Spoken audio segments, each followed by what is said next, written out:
saying 90. No. As a drug mule. No, yeah. Cálmate, güey, no mames. Whoa. I don't speak Yiddish. Oh. I thought that kind of Jewish. What is... We don't know what... Oh, shit. What? I really didn't know what anti-Semitic was. Yiddish. Oh. I thought that kind of Jewish. What is... We don't know what... Oh, shit. What? I really didn't know what anti-Semitic was, and I feel like there's not a lot of Jewish community here, so I've been learning more. But yeah, I didn't know I was being offensive with that material for some people, but I still did it tonight. And Well, yeah, it's limited Jews. Yeah. Well. So, Tony, he's trying to save their monetization on YouTube right now. Yeah.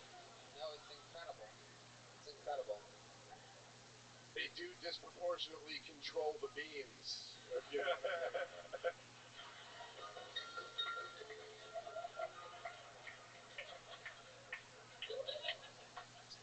But that's from the vaudeville days.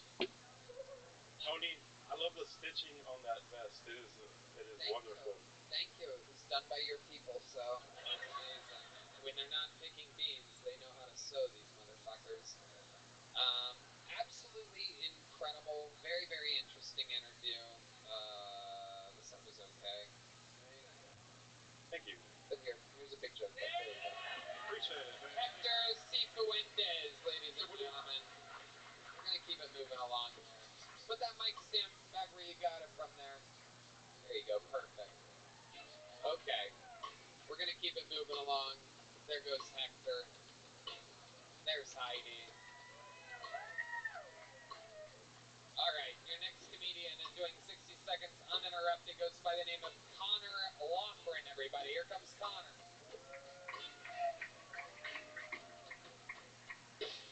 Hey. I don't know if you guys can tell by my mustache, but I've been a musician for 17 years. As a musician, I gotta say, I love what heroin's done for music. Hate what it's done for taking a nap in the car. Like, maybe I'm just tired in this Walmart parking lot, dude. Not everything's a tragedy. I'm sick of being woken up with Narcan. If you see me asleep in my car, and you open the door and hear the Lord of the Rings soundtrack, it means I OD'd on weed. Leave me alone. If you're Alice in Chains, maybe go ahead and take me. I'm the man with no cock. All right, let's...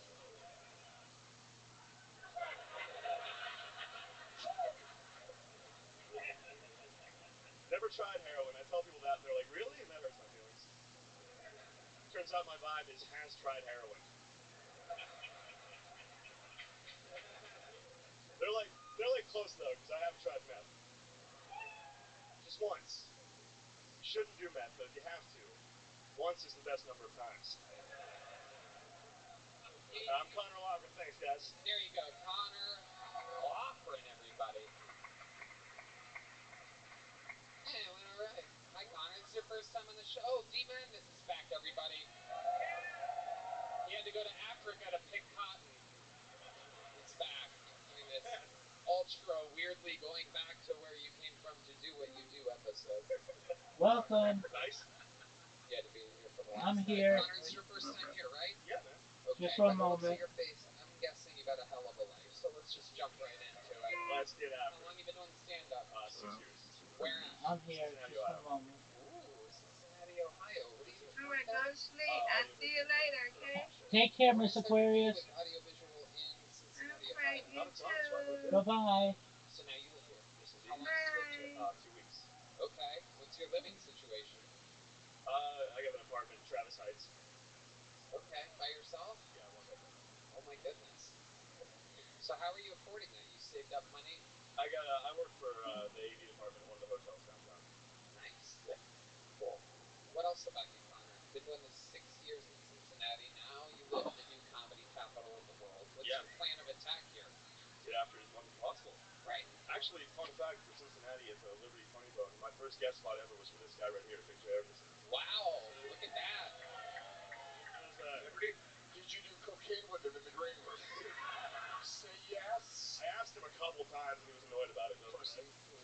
Liberty, Ohio. Sorry, Liberty, Ohio. Yes, sir. The very same. Yeah, with the shit. How long have you had a debilitating alcohol problem? Whoa, on the nose? Years get weird. I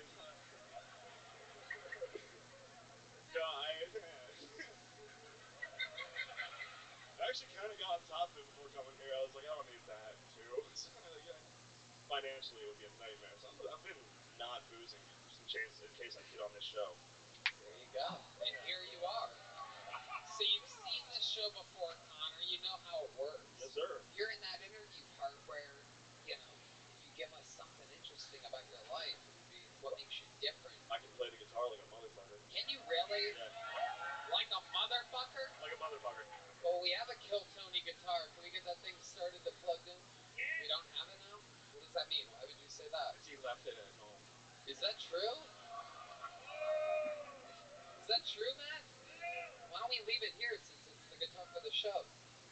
There you go. Jesus Christ. If I may, Mr. Mueling, I promise I'll play it better than any bucketful that's ever come on this show. Wow, he is guaranteeing, and with no hesitation, I've never seen Matt so eager to share his... No, I'm not. This is absolutely unbelievable. I just owe everybody. It appears as though Connor has been practicing deep in the dark, dark, depressing hole of Cincinnati, Ohio. Yeah, Not boy. to be confused with any of the other cities in Ohio. Cincinnati is an absolute depressing death trap. It's a bitch. Go Bananas is cool, but I got banned. Wow, how'd you get banned from Go Bananas? It was a disagreement between me and management. They thought none of their walls should have holes in them, and I was like, there's one should have a hole punched in it. Yeah, they never like that. That what? Do you mind if I adjust your strap, Matt? Thank you. Yeah. Oh, well, too late. You did it. I'm gonna play it like a Connor, everyone's watching. Are you gonna sing too? Is there anything that in particular? Oh shit! It landed on Deep Bandit's top. So are you gonna sing? I'll do some singing. Boys, let's do some blues and E. Whoa! Calling out the chord. All right.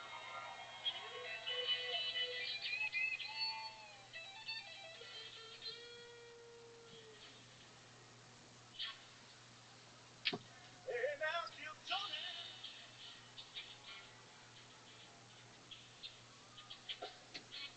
I'm all in the religious games, yeah.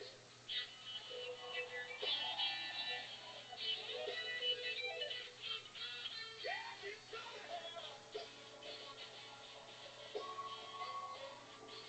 I'm all with the religious games.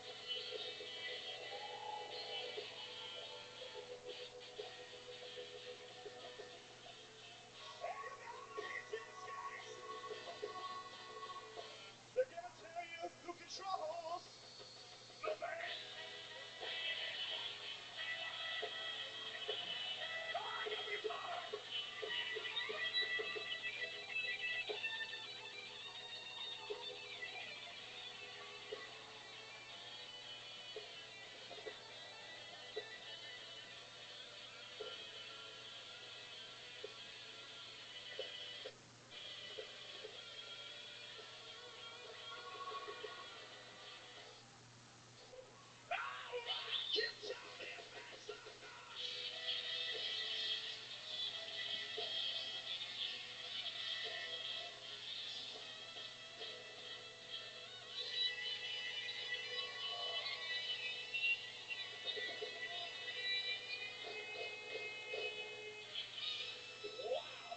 Ladies and gentlemen, good Lord Almighty, Yeah, buddy.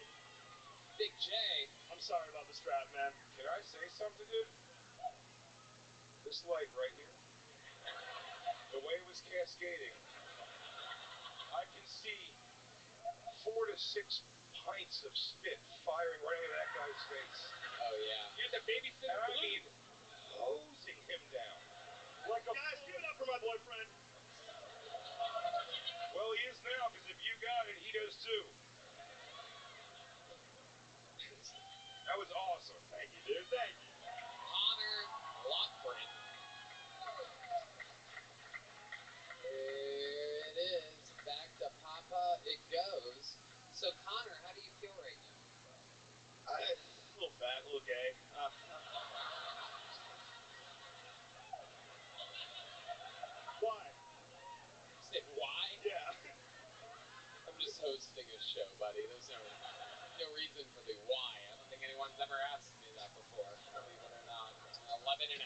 history. Never gotten a why.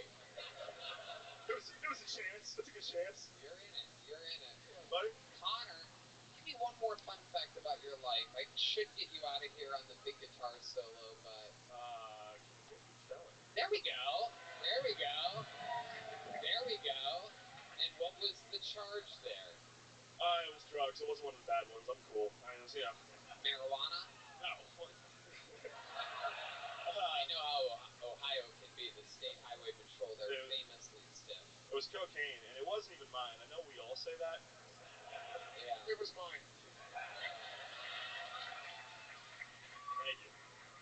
No, I was getting a ride from a friend of mine after like leaving Liberty Funny Bone, and he got pulled over by a mall cop. Mall cop called the real cops. Real cops searched the car and found a bag of cocaine. He gave a written statement to those cops saying that I gave him a bag to hide. I know. It's like Hold on. Let's just take it way back. He got pulled over by a mall cop, and he pulled over and stopped. That's literally my bit. Like, I'm betrayed. He pulled over for the mall cop. That guy's jurisdiction ends at Dillard's. Wow. Keep driving. We can beat this. Yeah. Absolutely amazing. Yeah. This guy fucking rules, Tony. Yeah. It's incredible. Can you... If you can get to Vegas this weekend, we'll give you some spots on Sandfest. Whoa. Should I shake your hand? I'm 100%, doggy. Yeah, you're fucking awesome, dude. Wow. Look who's going to Skankfest this week. You just saw it happen live in real time. Here's the catch. You can only play guitar solos. Okay, your comedy will not be showcased. Connor, congratulations. Welcome to the Kill Tony universe. He moved to Austin, Texas 2 weeks ago. Got up. We had a guy that landed here at 6 p.m. today, Will Eck, and he got on stage. This is incredible what's happening. A land of opportunity. The American dream happening live in real time. Your next comedian goes by the name of Andrew Packer, everybody. Here we go. We're flying through it. Andrew Packer. Here we go.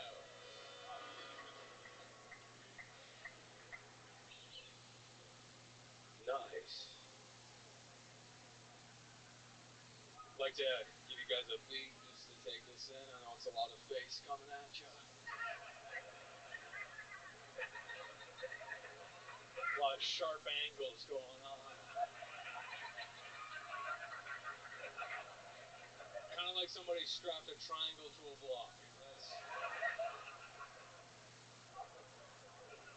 I can feel some of you are wondering how it can look like Beavis and Butthead.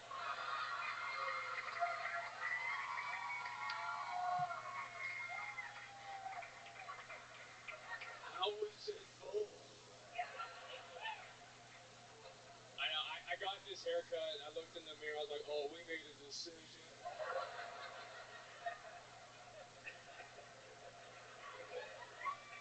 I'm rolling with it, though. I want to play it to my advantage. I want to start doing some gentle thievery around town. Just as a prank on the police sketch artist.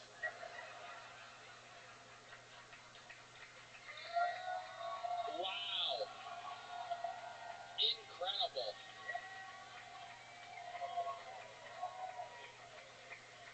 You got me good. The way you came out, I thought, holy shit, this guy's not ready for this. And I took the bait and fell for it. You made fun of yourself the whole time. Literally said everything that I was going to say about here. I have it down here. Face, sharp angles, B&B. I have the notes. And then think. You covered everything. Very rarely does that happen. You've left me with nothing to say. All right. Hey. How long have you been doing stand-up comedy? About 9 years. About 9 years. My goodness. Wow, that is incredible. It seems like 9 years. That was great. That was what a minute looks like. You've been working hard at it for 9 years. Where have you been doing that at? Toronto. Oh, you're Canadian. Canadian. Oh my goodness. I was wondering what the thing was. That makes sense. God damn. You're like Canada's Theo Von. Got a haircut and jokes. That's what's going on there. Absolutely interesting. What do you do for work, Andrew Parker?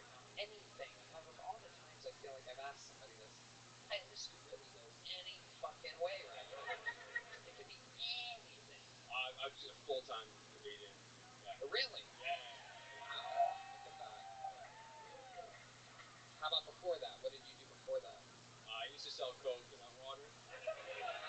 This is a cocaine-heavy episode. Hey, coconut water? No, coconut water, keep people hydrated. So I don't know why they're being weird, but I'm being honest. I thought he said I sell coke in the water, and I just accepted it. It's Canadian. Amazing stuff. So you still live in Toronto? Yeah. Yeah, there's no escaping there. I got my visa though, so I can come down here now. Okay. Anytime you want. How does that work exactly? I pay the government a lot of money, and then they let me in for 3 years. That's all the time I have. Wow. Yeah. 3 years. And how do you plan on spending that? All of it here in Austin? What's the move here? Just New York here, back and forth, and go see my wife again. Oh, you have a wife up in Canada. And you did your hands were very far apart when you did that. Like she's a bigger girl. Not at all. The saw. distances, I was looking at the map, like this triangle I have to do. Yeah. Okay. Yeah. How long have you been with your wife? For a year, but we just got married a year ago, but we've been together for 13 years. 13 years. People cheering a long Got some long-term dudes here. Very sad people. It's like, yay, a long time with the same person. How exciting. Yeah, it's amazing. Some good Christians in the audience here tonight. So 13 years, and how do you keep things exciting? 13 years with the same exact woman. Explain to us how you do that. I mean, you got to find an awesome person to begin with. Okay. And I got lucky that I identified that early, and then somehow have not fucked it up yet. But it's not like, I don't know, everyone always complains, they're like, one girl, one left. There's still a lot of variety to the sex you'll have. This guy cheats. Yeah, he's on the road. Over-explaining it, the glory of his wife, and it makes me feel better when I go to bed knowing I've been a good person. I don't know, because I love her, and she's the right one. Dude, stop over-explaining. Now I think it's weird shit you're doing.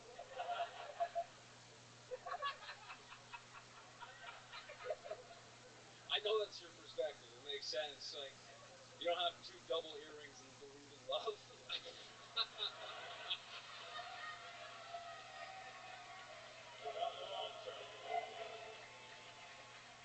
Not in the long term. Not in the long term. He's right. You know, Jay's long-term girlfriend and his mistress could both have a word with you right now, so... I've got 2 ladies in my life that would disagree with you. Have you ever come close to cheating? No. Good answer. Rock solid. The mullet keeps him at bay. I think that helps. Keeps him at bay? The mullet is helping. Okay. Yeah. Not everybody wants to fuck butt beavers. I don't think. Right. I think that's high on the list. Yeah. What else do you do for fun and like hobbies when you're not just doing stand-up? Travel. I like traveling a lot. Yeah. I went to Turkey this year. That was cool. Okay. Yeah. What'd you do in Turkey? That was quick.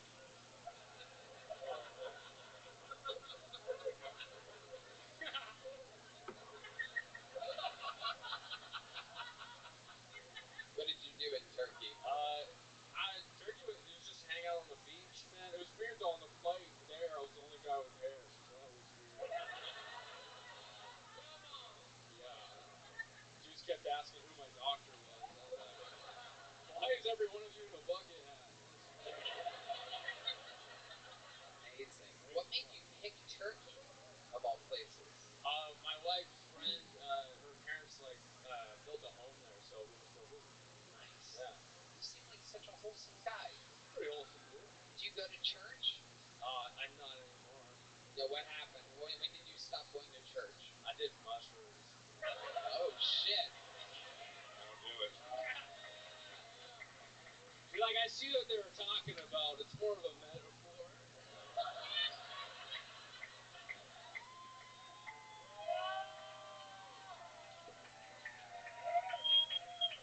Isn't that ironic? God made a plant that makes people stop believing in him.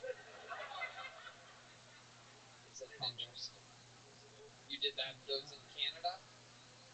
Yeah. I mean, yeah. You said that like I've done them once, so yeah. I'm realizing now how public this is gonna be. So yeah, one time. What are your thoughts on Justin Trudeau? I love that he has brought the country together in hating him. Yeah, it's incredible. Yeah, and literally the other day I was just at a traffic light and there was a guy coming to all the cars trying to get money, and his thing just said "fuck Trudeau," and I was like, that's beautiful that brings in more dollars than please. Like, we're united. Amazing, Andrew. You did so good here tonight. Amazing stuff. How long are you in Austin, Texas for? About 2 weeks. About 2 weeks? Love to have you on the Secret Show Thursday.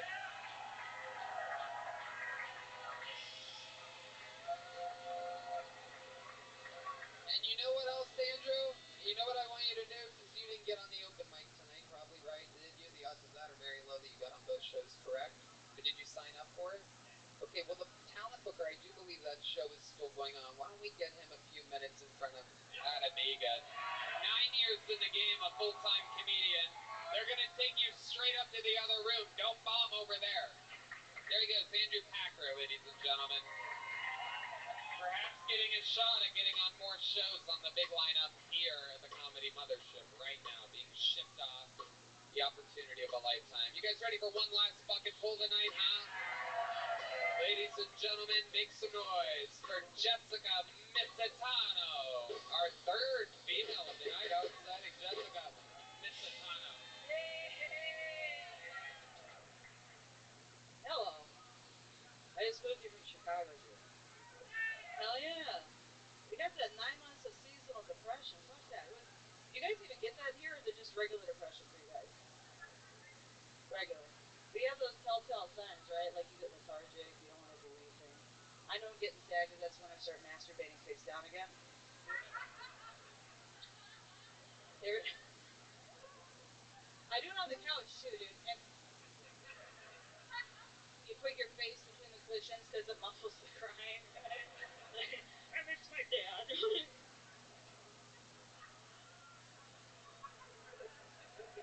We can't just kill ourselves though, can we? That's the easy way out. So I go on a lot of road trips, is what I do. You guys ever notice those like crosses on the side of the road to commemorate the dead? You know what I'm talking about? I see these fucking things everywhere. I'm thinking like, why do you never see the Star of David on the side of the road? No little Buddhas or anything like that. I kind of think Christians are just bad drivers.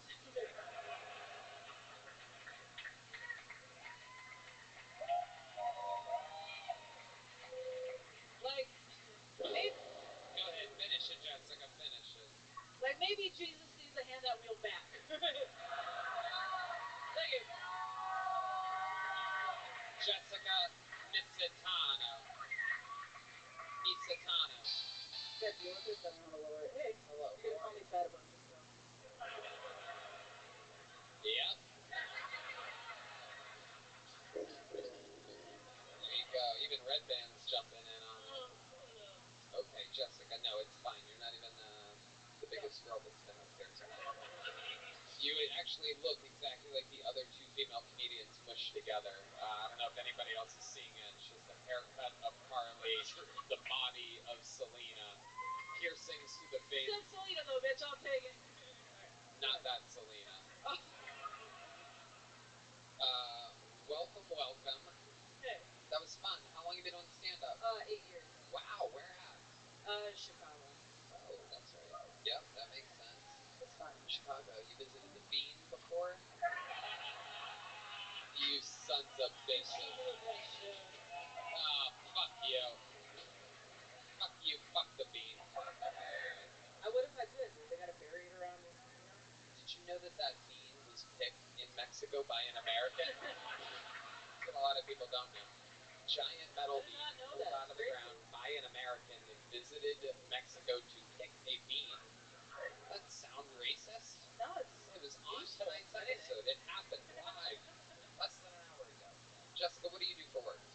I'm a hairstylist. I get those vibes. Yeah, you seem like it. What does that mean? Well, you just have that fucking energy. There's a hairstylist energy. You're looking at a hairstylist who only does that haircut you have.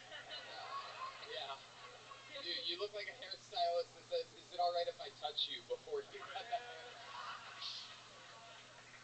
Luckily, I can tell you I just moved into the neighborhood, and I do hair. Do you ask them what pronouns they go by before you cut their hair? What are yours?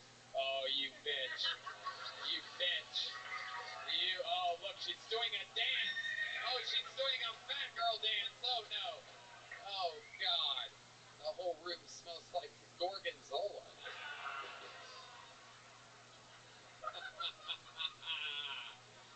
Unbelievable. Jessica, you're very comfortable here. Very comfortable. Little Captain Morgan style. I thought you were shaking out a queef. Yeah. I was, yeah. This is amazing. Oh my goodness. Wow. Incredible. Jessica. Oh, red band. Red band. Why that part? What was that? The airy part? Oh my God. She seems more like a pinch fart. Shake it again. Oh, Jesus Christ. I thought we were going to do the other one. No, do the pinch fart. Do the pinch. Okay. Oh. There it is. Wow, that's amazing. You have such an amazing talent over there. It works better with queefs than with farts. Okay, so let's just jump right into it, Jessica. What's your love life like? What type of bull dyke are you, Dude, I tried being gay. I did. It's like the fingers pickled, and then the smell's not right when it's not your own. You know what I mean? It's gross. Okay, Red Band, get rid of the fart board. That's enough. Jesus Christ. My goodness gracious. That one had something behind it, for sure.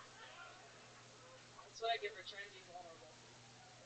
So what types of guys are you into? You seem like the kind of lady that would be with a black guy.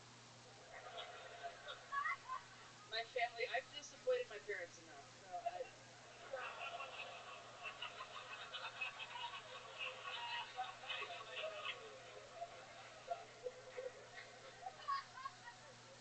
So just anybody, really. Anybody, really? I've been celibate for 7 months. It's nuts. Yeah, I don't. Really? I know, dude. I'm trying to be a good person. It sucks. What made you I'm want to stealing go more. celibate? Like, what kind of wild night did you have where you're like, God damn it, I'm going celibate after that? Overdose. What did you overdose on exactly? Yogurt? Oh. I feel like I'd have stronger muscles. No, dude. Benzos, dude. That's what. Do you ever nod out and go to a roller fucking rink or go down a roller coaster 60 miles an hour just snorting benzos? It's fun. You mixed roller rink and roller coaster then. Yeah, I was lying the first time. Wow. Where were we? Where were we for this overdose? Six Flags? Florida. Just straight up Florida. Yeah, dude. I had a time down there. You ever been down there? Oh yeah, dude. Yeah. So you really overdosed on benzos? What'd they have to do? Nothing really. I had a seizure. I was in a seizure for like a fucking week, and they didn't. That's impossible. What are you talking about? No, I was in and out of granule seizures. They didn't even know it. They just Who's like they? the doctors. What fucking hospital is it? It doesn't matter the exact hospital, but you were at a hospital for a week, you were having seizures, and they didn't notice? They didn't know. They just found trace amounts of Xanax. They don't exactly. None of it sounds real. No, why the fuck would I lie about like on the internet and everything? No. That's a good point. Or maybe that's exactly why you would lie. No, that's the lie I would tell. So they kept you in the hospital for a week, but they didn't. What were they diagnosing you as? They put on the papers just granule seizures, but they found trace amounts of. Oh, you were foaming at a fucking amusement park, Seizures. and you started having baby seizures to get to the hospital, and said, like, it's not like Xanax, maybe? Yeah, no. I thought you were, like, clear. No, not that serious. I would do heroin and nothing. Okay.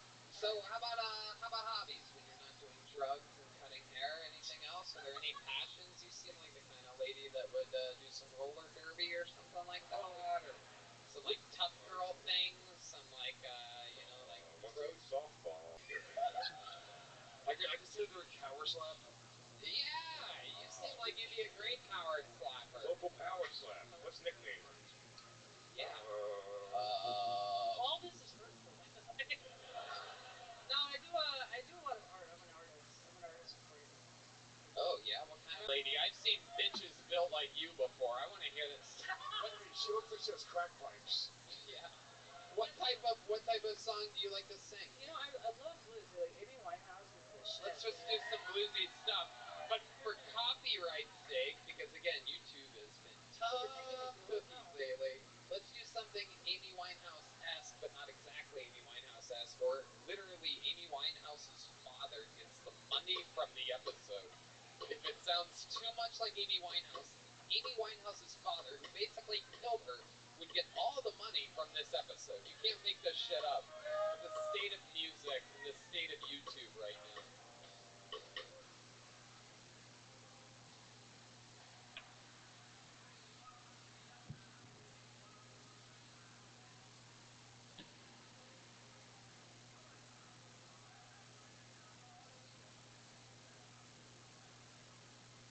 Stop. You can't really sing, and that's a copyright infringement. It's okay, though. This You're a bully, dude. I don't. I'm a bully? You're a fucking bully. Wow, you're not as tough as you look. I know. No, nobody calls me that on this show. How dare you? Wasn't the worst singing that's ever been on the show, but it's just very, very, very, very, very basic. Were you like building up to a big moment there? Was there like a thing coming? No. Oh, okay. I didn't Great. Then I cut it off at the exact right time. You did, yeah. In fairness, she said she liked singing. She didn't say I'm particularly good at it. Yeah, that is fair. And I also don't like that song that much, you know? Okay, fine. Well, I mean, you know. We'll move on now. Yeah. You know what I like about you? You're so likable. Yeah. And with that voice.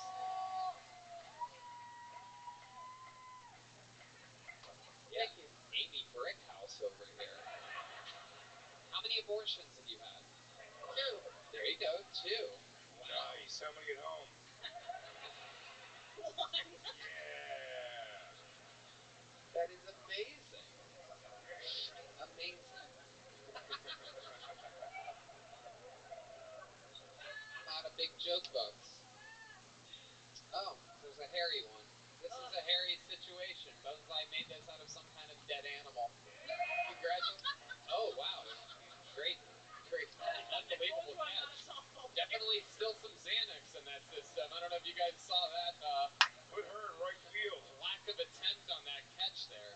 Even under. Still having a seizure. That was your chance for one last fart noise there. She stuck her ass out again. Do it one more time. Do I leave now? Yep, there she goes, everybody. Jessica Misatano. You're a bully. God, so gay. Alright, well, what can I say? I mean, that's an episode. We did it. That's what it looks like. But it's not over just yet. There's only one way to put a ribbon on it. Ladies and gentlemen, I present to you Kill Tony Hall of Famer, legend of the game, record holder, all-time appearances, interviews, and everything in between. Some people call him the Memphis Strangler, the Vanilla Gorilla. This is indeed the Express VPN debaucher, the Hims harasser, the Simply Safe Security Sergeant. This is the one and only William Montgomery, ladies and gentlemen.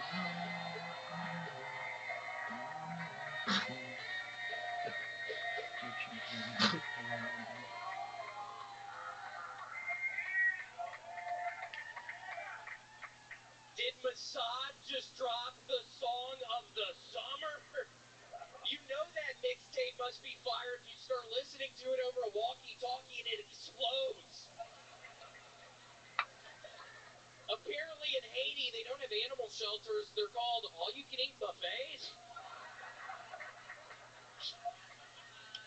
Here's a quote from Kamala Harris running mate Tim Walz from this past weekend. We can't afford 4 more years of this. Wait, what? Holy shit, dumbass. Remember the rumor that Mr. Rogers Rogers had sleeve tattoos and was a sniper in Vietnam. It gets worse. He was pro-life. I imagine if today Mr. Rogers was like, I'm pro-life, I support the children, y'all would be like, you hate women! You hate women! You hate women! You hate women! You hate women!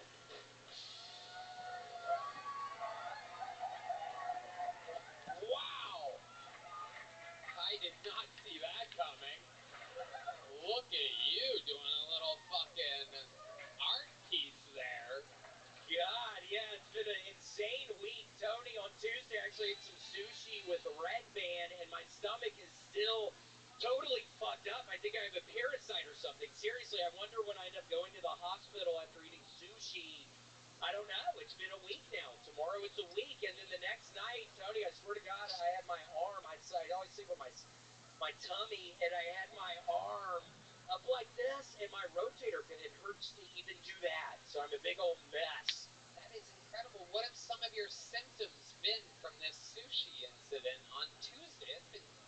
That's 6 days. Well, I think it was Thursday, I had my favorite yellow boxers on, Tony. Yellow's my favorite color. Ooh, yellow and I got boxers. I know, and dangerous. Oh my gosh, and I farted, and nasty shit came out of my butthole. And I was thinking, I'm going to put these in the washing machine, but then I thought that was gross, and then I ended up just throwing them away. So it's been a real hard week, Tony. I had those things like 3 years. But I feel like I really had to prepare today. Everything's so low in my life right now. I really had to prepare. I've really been going through it, but wow. Your favorite yellow boxers, you've been going through it. Amazing. You ate the same sushi as him on Tuesday. Did you have any symptoms? Yes, I actually had almost the same. I didn't shit myself, and I also fucked my elbow up also. Your elbow? You just grabbed your elbow. My shoulder up. Yeah. But my stomach still is like sore right now. Yeah, it looks swollen as fuck. So swollen. There's something going on. Belly button popped out the other night. Wow. Unbelievable. Unbelievable. But yes, I never would have guessed that you two would be getting sushi together. Your chemistry here on Mondays, where you deeply insult each other's mothers and scream at one another and seem to have a real rivalry. And there you are, breaking fish together. Yeah, we're trying to bury the hatchet. It really is. It genuinely is. It's a big hole in my life. Yeah, I do talk about Red Band on a decent amount, but that's because I really do love the woman. She's older. I really love her, but I also love Red Band too, so I have to be super careful now. So we're keeping it kind of under the sheets, under wraps. That's what Red Band's mom and I call it, under the sheets. That's where we're having sex, under the sheets. She won't let me see her naked when the lights are on. But yeah, no, trying to just bury the hatchet with Red Band, and things are already going a little better. Well, you just literally told him that you're fucking his mother and that she doesn't let you see her naked in the light. He knows about all of this, Tony. We literally... You guys know about this? No, he says he's just derping or something. I don't know what he calls it. What does that mean? Derping? Red Band, William's not trying to be your dad. He just wants to be your friend. Yeah, dude. I get it. There's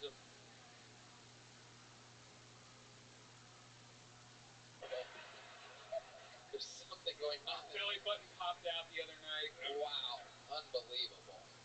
Unbelievable. But yes, I never would have guessed that you two would be getting sushi together. Your chemistry here on Mondays, where you deeply insult each other's mothers and scream at one another and seem to have a real rivalry.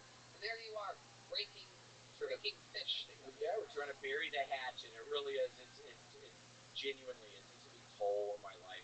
Yeah, I do talk about Red Band on a decent amount, but that's because I really do love the woman. She's older. I really love her, but I also love Red Band too, so I have to be super careful now. So we're keeping it kind of under the sheets, under wraps. That's what Red Band's mom and I call it, under the sheets. That's where we're having sex, under the sheets. She won't let me see her naked when the lights are on. But yeah, no, trying to just bury the hatchet with Red Band, and things are already going a little better. Well, you just literally told him that you're fucking his mother and that she doesn't let you see her naked in the light. He knows about all of this, Tony. We literally... You guys know, about this? No, he says he's just derping or something. I don't know what he calls it. What does that mean? Derping? Red Band, William's not trying to be your dad. He just wants to be your friend. Yeah, dude. I mean, I get it. There's a fucking, 20 years age difference between you and I. I'm, again, your mom's way older than me, but I just have to... Yeah, I want it to be cool between you and I. It's almost like I'm your dad in certain ways if I'm gonna with your... Wow, do you look at William like a potential father figure? He's shaking, his tits are bouncing up and down right now. Absolutely incredible. Think of what it would be like having stepdad William in your life. I would actually be down with that. Hey, Red Band, come to dinner. Hey, Red Band, clean your room. My guess is he comes to dinner a little bit faster than he cleans his room. Oh, Just coming down the stairs. so does he wears his... Yeah, he wears his socks sometimes and he falls down the steps. Yeah. Wow, this is incredible to find out. The stepdad perspective from William. Raising a 50-year-old Brian Redband. A 50-year-old morbidly obese Brian Redband. I almost forgot the morbidly obese part. Uh-oh. Wait a second. Are you going... There it is. Very good. So, William... The holiness guy. Yeah. A real bully. Oh my goodness. Can you imagine the compilation of me bullying people? Okay, go ahead. William, it's just amazing to me to watch you every week surprise us and do different things. I mean, you are a true artist. What else has been going on? Oh my gosh, well luckily I got out of the PlayStation 5 video games that were in 2. Thank God I got out of it. I put 160 hours. I don't know what the math is on that, in I think 2 weeks. So luckily got out of that, Tony. I was able to get out this weekend, watch football all day Saturday. It was very fun. I mean, Watched college football on Saturday. all day Saturday, and Tony, I also had some banana pudding and also made my tummy hurt, but Tony, it's And you also mentioned, we talked earlier this past week, every once in a while I'll get a call from one of the regulars and they ask, some advice on how to handle things. And you were mentioning that, yes, I got a call on a landline antique phone. Thank you. Oh, and then my cell phone rang. My 1990s cell phone rang.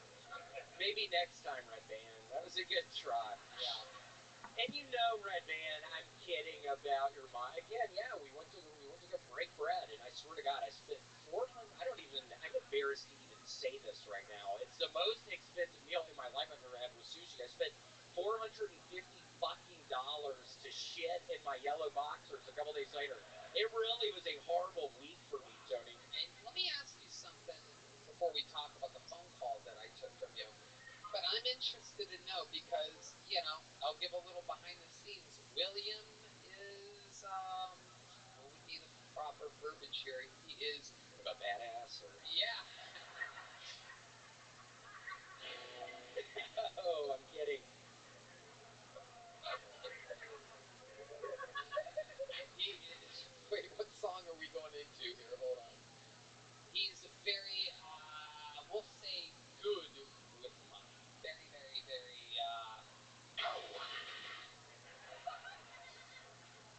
I would almost say thrifty, dare I say, very good. Frugal. I'm a big couponer. I started couponing. Very frugal. So I'm curious to know if you remember exactly, what did you tip on that $450 bill? Well, interesting question. So there was already, 18 or 20% gratuity added, so I felt weird. It seemed like a weird move on the restaurant's part. I ended up tipping them $20 extra. So I didn't know what to do. 20. It was 20, so you gave an extra 20. Yeah. So technically, on paper, somewhere out there, there's a credit card receipt, a bill that says William Montgomery, because I'm guessing you paid with your credit card. Yeah. And then it just says $450, and then underneath it is $20. Right. See, that part freaks me out. Even when it's auto-graded for 20, I feel that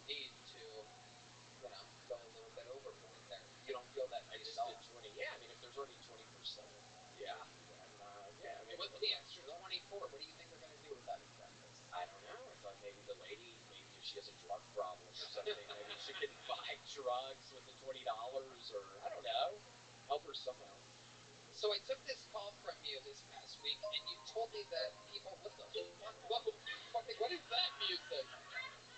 It's what? Oh, that's my phone. Yes, that's my actual phone. Let me hear it one more time. Okay, that's right. According to YouTube rules, Nokia just made another $100,000. I'm telling you, I'm gonna start calling it out. I'm gonna do what Stern did back when he was hilarious, like late '90s, early 2000s. He used to call out like the station, right? The bosses. You're here. This episode is the episode where Tony started calling out YouTube for their bullshit. God damn it! You want war, YouTube? Oh God, it's actually probably gonna cost me a lot of money. Anyway, and you called me. Wait, hey, what? Okay. Because you mentioned to me that there's been some high-profile people bullying you online, starting shit, and you asked me what you should do about it. You want to tell the audience? Yeah, I mean, it's just been this weird thing in my life recently. There are these just, I don't know, you call them keyboard warriors, I think that's what we would call them, but people have been acting real mean to me, kind of bullying me, and it's like, I don't know what to do, and it kind of pisses me off, because I swear to God, most of these people are probably just giant pussies, and there's no fucking way they could ever actually do anything to my fucking ass. And it's so strange, because one of the worst people doing this is a guy named Dustin Poirier. He is just talking so much fucking shit about me, and I swear to God, I cannot stand fucking Dustin Poirier. He's literally talking shit on the fucking computer about me. He won't fucking meet up with my fucking ass. You're telling me I don't know what I'm gonna do. Oh my God, wait a second. He fucking pisses me off. Wait a second, look behind you, William. Oh my God. Literally one of the greatest fighters of all time, Dustin Poirier is here. Holy shit. Oh my God. Dustin. Oh my God. Wait, what is happening here? Oh my goodness. Look at.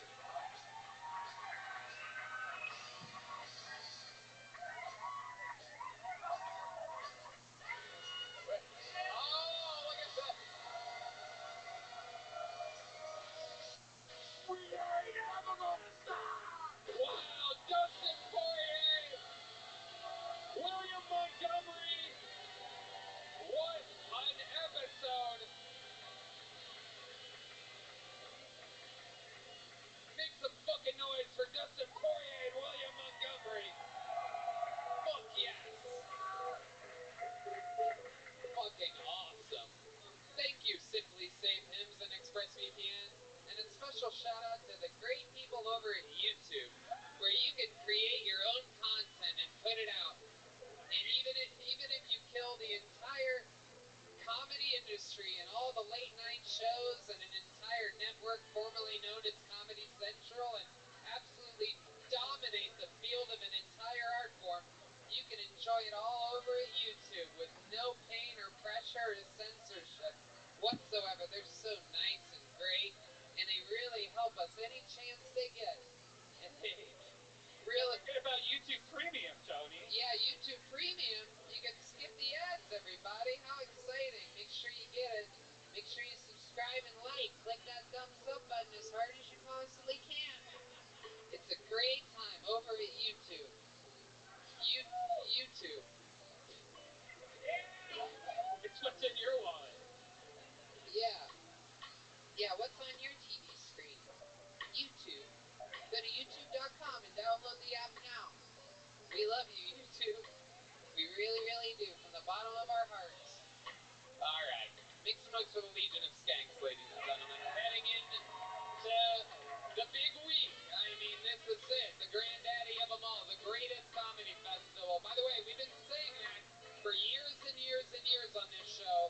And this year is the first year where there will be no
very John D's on the keys, everybody. John D's on the keys, everybody.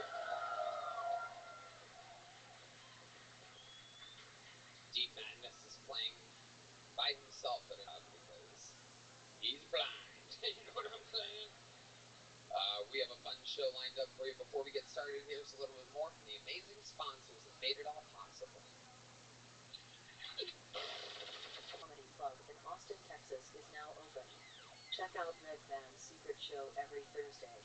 Go to sunsetstripatx.com for tickets.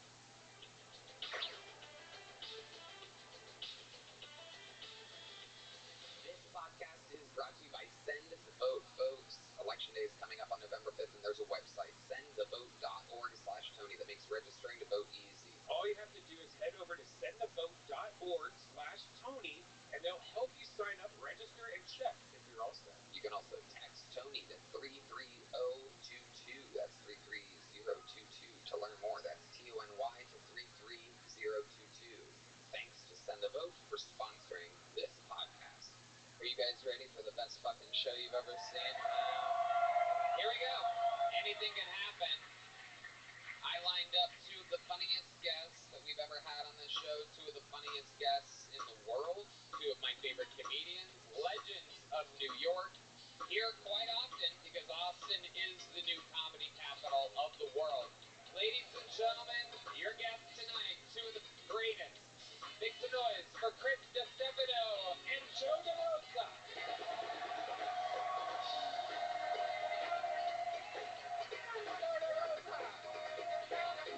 Oh yeah, baby. 6 sign-ups and 2 of my favorite guests of all time.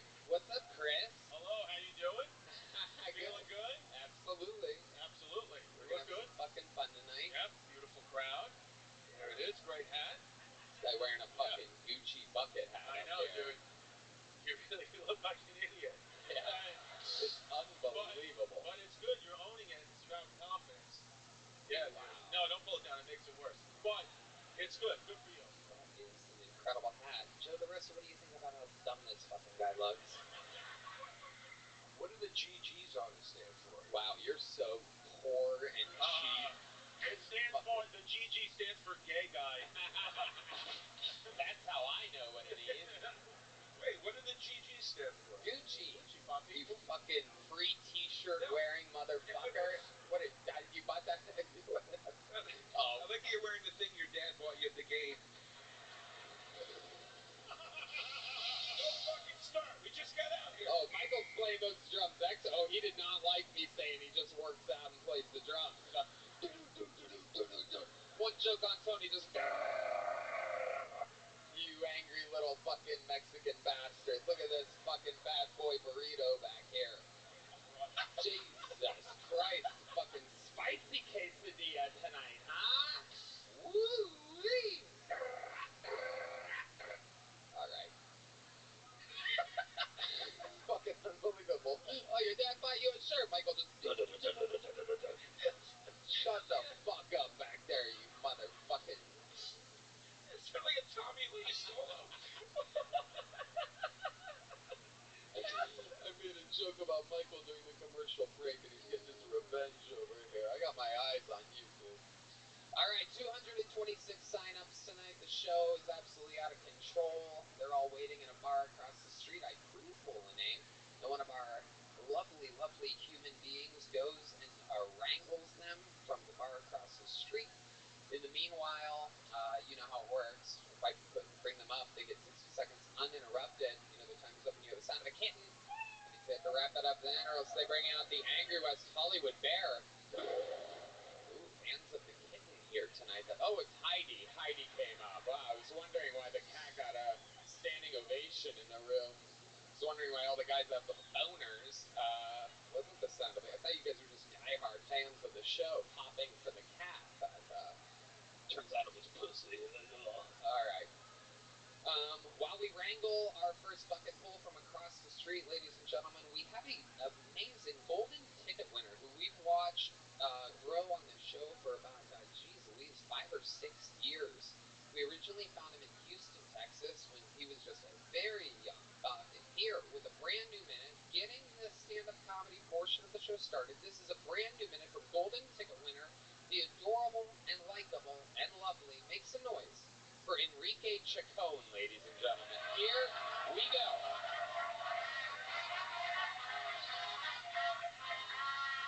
Yo, what's up, motherfuckers? How we feeling tonight? Hell yeah, man. I had to stop driving Uber Eats because I started abusing my own supply. Hence the weight gain.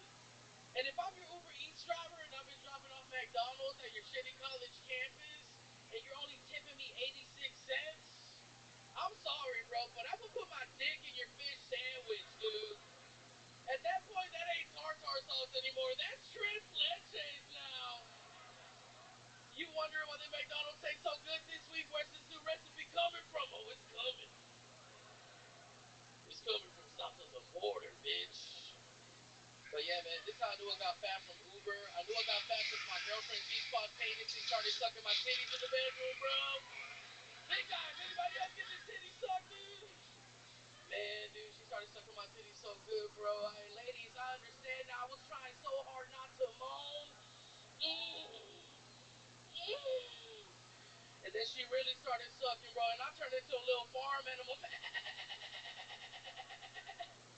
And I never come so much in my life, y'all. Thank you. Enrique Chacon with a pretty fucking disgusting scent. I'm nasty like that, man. Coming with your titties getting sucked on, nutting on someone's fish sandwich. Hey, Chris looks like he's into it, bro. He's fucking nodding. 100%, dude. Latinos, I'm in. Oh, bro. Just letting you know I am a man, you know what I mean? Right. You kind of look like Elliot Page if he was fat and Mexican. You know what? I'm so illegal. I don't know who the fuck that is, but I would receive it, dude. Transphobe. Joe, they're also You work for Uber Eats. You look like you eat Ubers. Bro, I was abusing my Uber Eats order, Joe. Joe, you look like the stepdad that sent me to fat camp, bro. I don't know, dude. It feels a little hostile. But yeah, man, I'm a big fan, bro. I used to do the secret group, and that's the club that I started in, bro. But oh, that's great, man. Yeah, man. Thank you for the compliment. Joe DeRosa. Yeah, Joe named it after his sexuality. Hey, you know what? I can't speak to that, bro, because, you know, I have a non-binary face, dude. I can't fucking speak to that shit. You really do. I wish I could. Stella Alonso. It's pretty binary to me. I bet there's been a lot of ones and zeros that sat on that face. Ooh, a smart binary joke. Well, I mean, you know, no big deal. Who's keeping track of how You know what, dude? I'm an avid ass eater, bro. Fuck it, bro. Okay, what does that have to do with anything? I mean, no one even brought that up, but all right. I was going to guess ass was one of the only things you didn't eat, but here we are. Clearly, It's on the menu, Tony. there's calories, heavy caloric asshole you're eating out there. I love, man. As he wipes the sweat from his morbidly... This is a fucking prop, dude. Because it's wet, too. What? Yeah, exactly. Why is it a prop? Explain what you mean. Oh, like, dude, every time I do a punchline, before the punchline, I wipe, dude, you know what I'm saying? And then I drop the punchline, bro. Is that whole thing soaked? Is the back as wet as the front? It's not as wet as my back, but, you know what I'm saying? It's It's almost there, Tony. There you go. It's almost there, dude. You took the ball and you ran with it, little Enrique, my little tiny baby boy. You know what I mean? Whenever you wipe the sweat off, does the crusted Cinnabon cream rehydrate? And I'll save it to go and put it in my microwave later, you know? Hell yeah, dude. Oh, shit. It looks like you've been wiping your hairline off, you know? Oh! I'm sorry, Joe. I'm sorry. I'm such a huge fan of you. I had to get one in. Oh, man. my God. I deserve that, and I'll take it from the person this room was named after. The fact. Yeah. And all these people came inside me, so yeah. Oh, my God, you dirty little fucking beach ball bitch. Enrique, you're a little wild boy. Yeah, man. So what else? Are you really doing Uber Eats now? Is that what's happening? I had to stop doing it. I did it for like a week, and I was like, man, fuck this shit. Because I had some time before I hit the road on the weekend. Yeah. But yeah, that's when I started doing You're it. just driving around, you're picking, you smell smell the food. You smell the food. You're driving around and you're smelling. So my weight gain is not my fault, dude. It's Uber Eats. You look good though, dude. You look good. Yeah. What are you? What are you? What happened? What are you talking Just saying, he doesn't. You know, he's hating on something. It's not that bad. You know, how old are you? Hey, 28. You're gonna make it to. You'll make it to 30. Okay. It's not terrible. Hey, Chris, you sound like my Planet Fitness trainer, dog. I know, dude. You look like a planet. Oh. Fuck yeah, bro. All right. What do you do? Do you do anything to work out at all? Man, my ass has been sore all day, bro. But not because of any gay shit, dude. I've been biking, right? And dude, man, my taint is destroyed right now, bro. Why would that be? I don't know, the seat, man. Something about the seat just makes my ass. What are you on a fucking unicycle? What are we talking about here? The seat of your car? No, I've just been biking. I've been biking like 6 miles, 5 miles a day, you know? I'm just playing every other day, bro. I'm not biking 6 miles a day. That's incredible. But yeah, dude. I'd love to see those tires. Have you seen a Ford F-150 outside, bitch? Oh my goodness, it's the lowrider. But yeah, I was biking with my disabled friend. He has a bum knee, bro. He said we were gonna do 15 miles. I was like, fuck it. If he's disabled, I could do it. Hell no. He beat me, man. He beat me. Dude, Stephen Hawking could beat you. I'll fuck his ass up, bro. He's dead. Anything else crazy going on in life, Enrique? Yeah, man. Since I quit my job, right, I've been hitting the road pretty hard. So I booked out to December. So that's fucking good news, right? And yeah, man. Just out here doing it, bro. Taking all these little clubs, you know. I've been on the road with Heath Cordes and Rick Diaz. I love it. So yeah, man, we have a few dates, but we did Philadelphia last week, bro, and that shit was cool. We read up the Rocky steps, you know, where Rocky was doing his shit. I was just playing. I didn't run it. Yeah, you took the Rocky Road. You son of a bitch. I know what I'm getting on my Uber Eats order later tonight, dude. Can I give you a tip of advice? For a man that sweats the way you do, wear one shirt. Hey, look, man. It's either sweat or titties, bro, and I don't see any dollar bills. So, oh my goodness. Wow. But, Do you live in around here? Yeah, I live in Austin. Well, this weekend I'm doing shows in Dallas. Do you want to do a spot on one of the shows? Brother. Right, whoa, look at that, Enrique. Hey, look at that. Got a real gig out of it. Amazing stuff. There he goes, Enrique Chacon, ladies and gentlemen. Thank you. All right. And the show has begun. Someone just got a real spot at a real club this weekend. Sold out show with Chris Stefano. How cool is that? Let's do it, man. We're going to stock up the green room for him. We'll get him going. Absolutely. Yeah. Absolutely. You're going to Me Too that kid. What? You're going to Me Too? I know he does have a nice fat ass. That's a me trace. Or Me Too. Me Too. Okay. Ladies and gentlemen, here we go. To the bucket we go. Your first bucket pull of the night, ladies and gentlemen. This is where we meet someone all together. Anything can happen. Could make them a star. They could embarrass themselves. They could be great. They could suck. Their minute might suck. But their interview could be great. Their minute could be great. Their interview might suck. Ladies and gentlemen, the whole thing is improvised. Anything can happen. Make some noise for your first bucket pull of the night. Emily Wade, everybody. A new minute from Emily Wade. What's up, Kill Tony? How are you doing tonight? My name's Emily Wade. I'm 26. My dad's 66. And recently he married a Ugandan mail-order bride who's younger than me. Which has been great for my mental health, let me tell you that.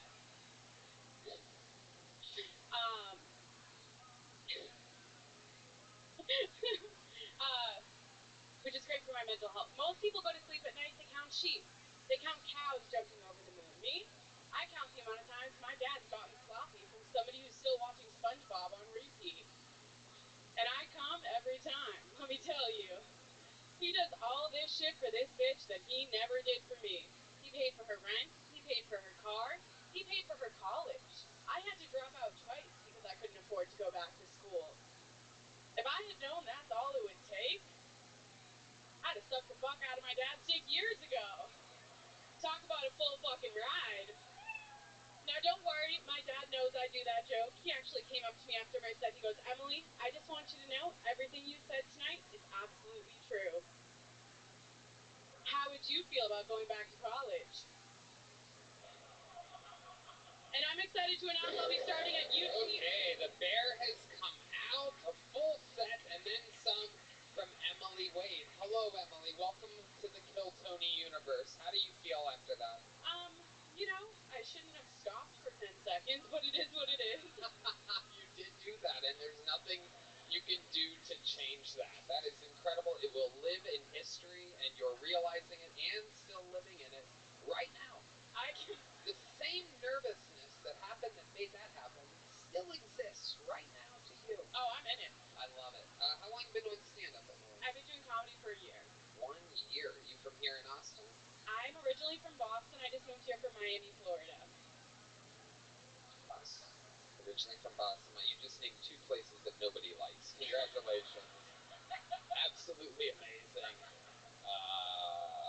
Amazing. What do you do for a living, Emily? I have a stand-up comedy podcast with my best friend called Two Girls, One Blunt Podcast. Okay. There you go. For those of you that like unbelievable breaks of silence during your podcast, be sure to listen to that one. Yeah, or you can listen to nothing. It's kind of the same thing. Guys, what do you think about Emily? Emily, I thought the most important part of your set, and I'm not being funny, I thought the most important We know.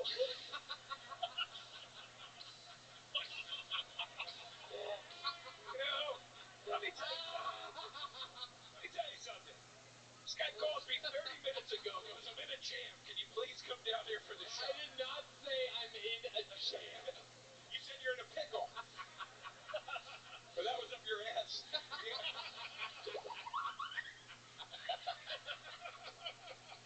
I come down, you shit all over me. I mean, what the fuck? And so we're 10 minutes into the podcast. You can't have a whole meltdown already.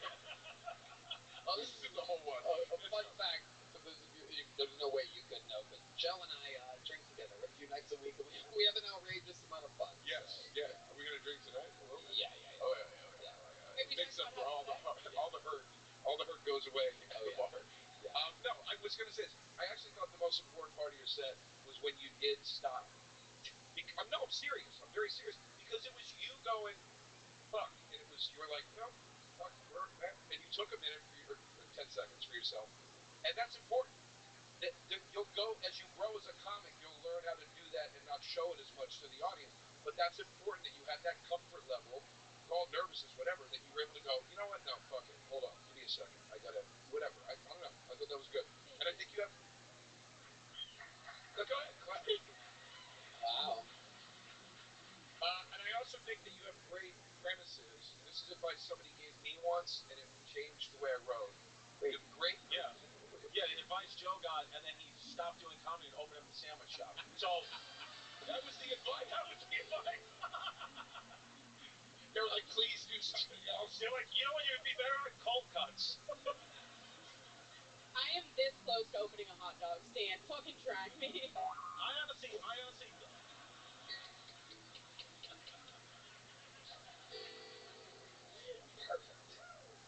Emily, I thought 1 year you've been doing it? Yeah. Yeah, I think like that it's amazing for you to even come up and be able to do this, and then to recover, after you stopped in recovery, it was amazing, and I really think you're awesome, and me and your dad would love to hang out with you after this. I'm trying to get into UT Austin, so let's fucking go. Good. No, but I was going to say, you have these great premises with this real story. Don't go for the shock value, not true punchlines. Like, explore the truth of it. There's a lot of really funny shit in there. Well, it's crazy. Everybody says that, but I'm a 12-year-old boy at heart, and I think about sex all the time. So, like, is that not my truth? With your dad, that might be a problem. What? Whoa. I don't know. We can't get too deep on this. Jesus. I got hard and soft at the same time there. I'm a 12-year-old boy, and then what a crash after that, you know what I mean? Yeah, people tell you that. Comedians tell you that, is what you're saying. Yes. Comedians that are a lot more experienced than you and wildly successful, probably. Yes. Yeah, so I would listen to that. Maybe there's some truth to it. So let's talk real for a second about this Uganda London woman that your father is, Yeah, my stepmother. that's your stepmom. They got married. Wow. Yeah. Is she... Hot? Yeah. She's a hot, very black woman. Yeah, very thick. My dad's a chubby chaser. He loves to overshare. He's always like, Emily, I love thick booty bitches. They called me a chubby chaser. I was like, Dad, why didn't they just call you a like normal kid? It's an interesting get drop there. I like to save a good it for a good time. I don't know why chasing a thick girl. Are they here? Or is your mom, stepmom and dad here? In the country?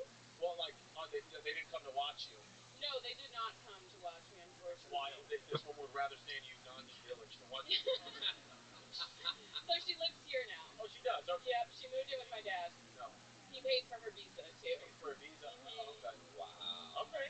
Yeah. But that's nice. So he seems like a good guy. Yeah, I wish he gave me more, except for, abandonment issues, but here we are. Right. Well, you gotta take what you can get. You know what I mean? So what was it like when your dad brought home Aunt Jemima for the first time? What do you mean? It's a black woman. Yeah. What show do you think you'll win to tonight? What do you want to? What do you want me to bring out Jimmy Fallon right now? Yeah.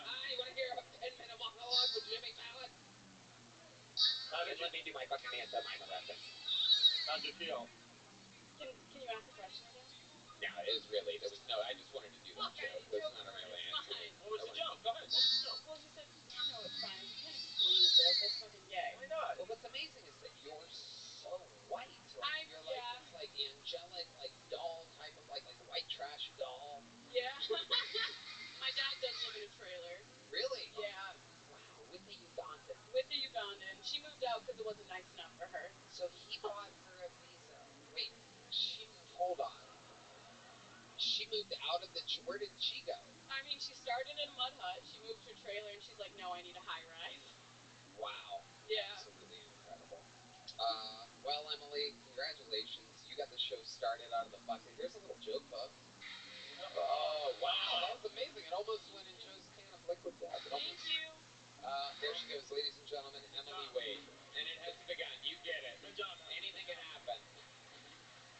Someone could make it on this show, or what you just saw could happen. You could go silent. The pressure can get to these people. Hey, y'all. Good evening. This podcast is sponsored by ExpressVPN. Have you ever browsed in incognito mode? It's probably not as incognito as you think. Google recently settled a $5 billion lawsuit after being accused of secretly tracking users in incognito mode. Google's defense: incognito does not mean invisible. In fact, all your online activities is 100% visible to a ton of third parties unless you use ExpressVPN or Redman. Tony, everyone needs ExpressVPN. Without ExpressVPN, these third parties can see every website you visit, even incognito mode.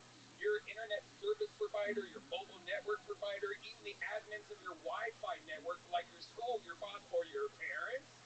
ExpressVPN reroutes 100% of your traffic through secure encrypted servers, so third parties can't see your browsing history. Guys, ExpressVPN is so easy to use. Just fire up the app and click one button to get protected. It works on all devices, phones, laptops, and tablets, and more, so you can stay private on the go. Plus, it was rated #1 by top tech reviewers like CNET and The Verge. I always use ExpressVPN to stay private when we travel. You never know who's watching on different Wi-Fi networks. It's personally important for me to keep my data safe, which is why I use ExpressVPN. Protect your online privacy today by visiting expressvpn.com/killtony. That's expressvpn.com/killtony. And you can get an extra 3 months for free. expressvpn.com/killtony. Hey, y'all, this podcast is sponsored by Hims. Guys, do you ever feel like you need a little boost in the bedroom? Well, it's time to stop worrying about your performance and get Hims, so you can feel confident knowing you can get hard and stay hard whenever you're in the mood. Hims provides access to a range of doctor-trusted ED treatments such as chewable hardenants, proven treatments like Viagra or Cialis, or the generics are up to 95% cheaper. Red Band? Tony, I think Hims is giving men the greatest ED treatment out there. The process is simple, 100% online with no uncomfortable doctor visits. Just answer a series of questions on their site, and a medical provider will determine the right treatment option.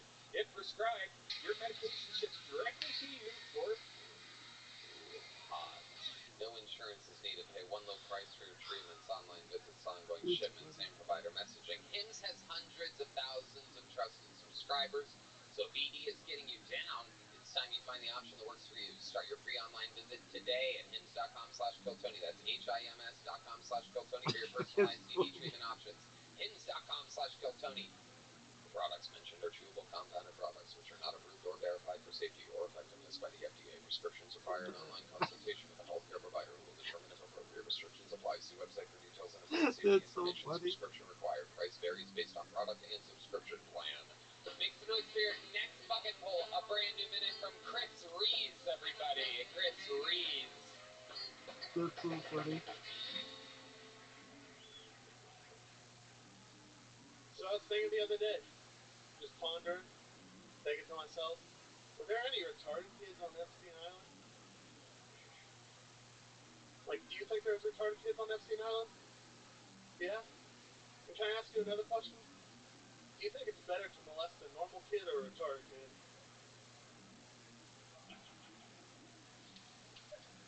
You don't have an answer?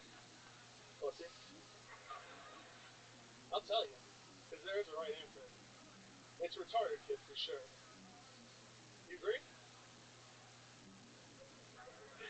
It's retarded kid for two reasons. Reason number one, they're too goofy to testify. Where'd he touch you? I like fire trucks. And reason number two, a lot more drool. Yeah. I don't know if you ever fuck dry kid hole, but it's annoying.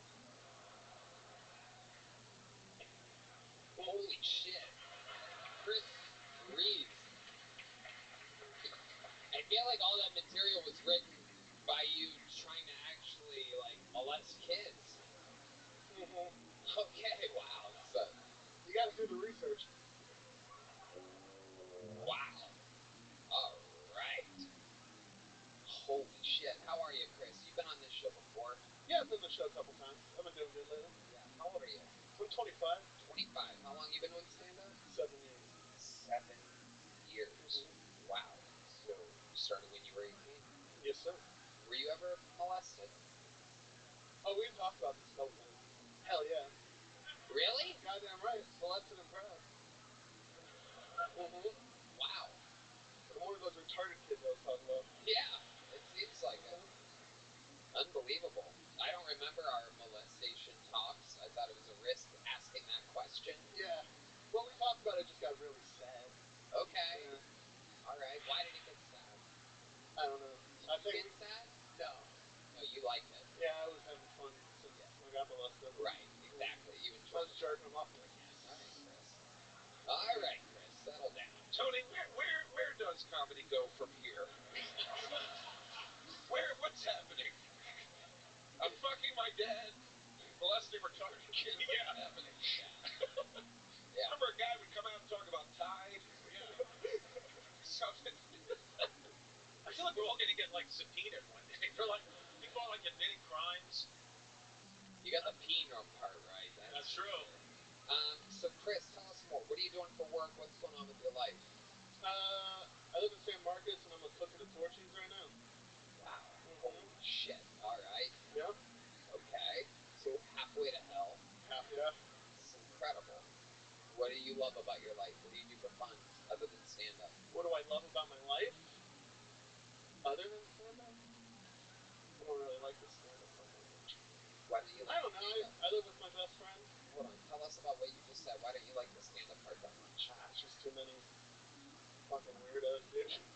You're one of them. That's why. You mean there's too many people trying? Yeah. The scene is overwhelmed with a lot of people. Mm-hmm. The open mics aren't quite as open as they once were. You've been here for a bit, right? A few years? Mm-hmm. Where are you originally from? I'm from Tacoma, Washington. How long have you been in Texas? I moved here about 4 years ago. Yeah. So you've watched the explosion. Mm-hmm. And what you're talking about is that, what, you get less spots? How does this affect Oh, no, it's just too many people. I don't like being around a lot of people that have social anxiety, I guess. Well, you picked the right industry for that. For sure. It's tough. There's a lot of competition. You got to do things to stand out. So I would suggest showering. I think he's got good hair. Well, thank you. I like it. It is. I mean, it doesn't look clean, but that's kind of like a look. No, yeah. You know, right? That's not Into it, dude. Hmm? Lean into it. Lean into Oh, it. yeah, I won't take showers anymore, dude. Yeah, dude. Fuck it. What's the difference? The most handsome guy on the stage is telling me You not to honestly take showers. Yeah, dude. Absolutely. To the kids, yeah. How old's your roommate? How old is my roommate? He's like 32. He works here. Got him lucky. Oh, okay, yeah, we know okay. Adam very well. Okay, so, what do you guys do for fun? You love being his roommate so much. You guys play video games? I watch him play video games. We watch movies all the time. You guys smoke pot together? No, I don't smoke pot. You don't? You look like that? Yeah. It's amazing. By the way, you saying I watch him play video games was creepier than the Return of Kid show. Yeah.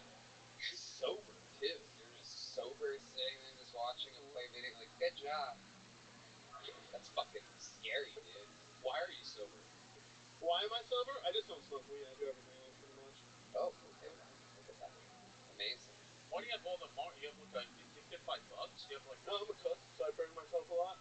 Wow, you burn yourself a lot. Yeah. Incredible. It's Amazing. intentional. You're bad at it. Yeah. It's amazing. Somewhere out there, Emily orders some tacos. This fucking guy burns himself making them, and Enrique picks them up and delivers them. What a weird world we're living in, where you know the life of your bucket pools throughout the day. All right, Chris. Well, you already have a joke book? Yes, sir. Okay, well, there he goes. Chris Reese. Let's keep it moving All right, along. great. Let's fly through it. You guys having fun out there, huh? All right, your next comedian's been on before. Make some noise for the return. A brand new minute from Chen, ladies and gentlemen. The return of Chen. We know Chen.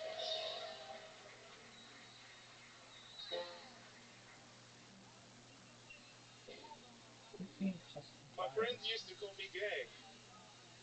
When I came out as trans, they begged me to go back to being gay.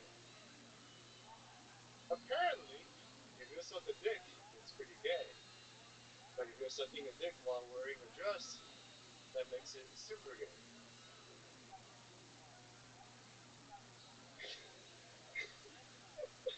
Sometimes people ask me, hey, are you trans? And I will go, yes. But if you guess it wrong, I'll have to kiss you. And lastly, it's not easy being trans. So sometimes I joke with my boyfriend about how much easier it would be for me to transition from a taker to a giver. He immediately offered to help me transition from a life to death. Thank you. Look at Chen. Having the Texas crowd very confused right now.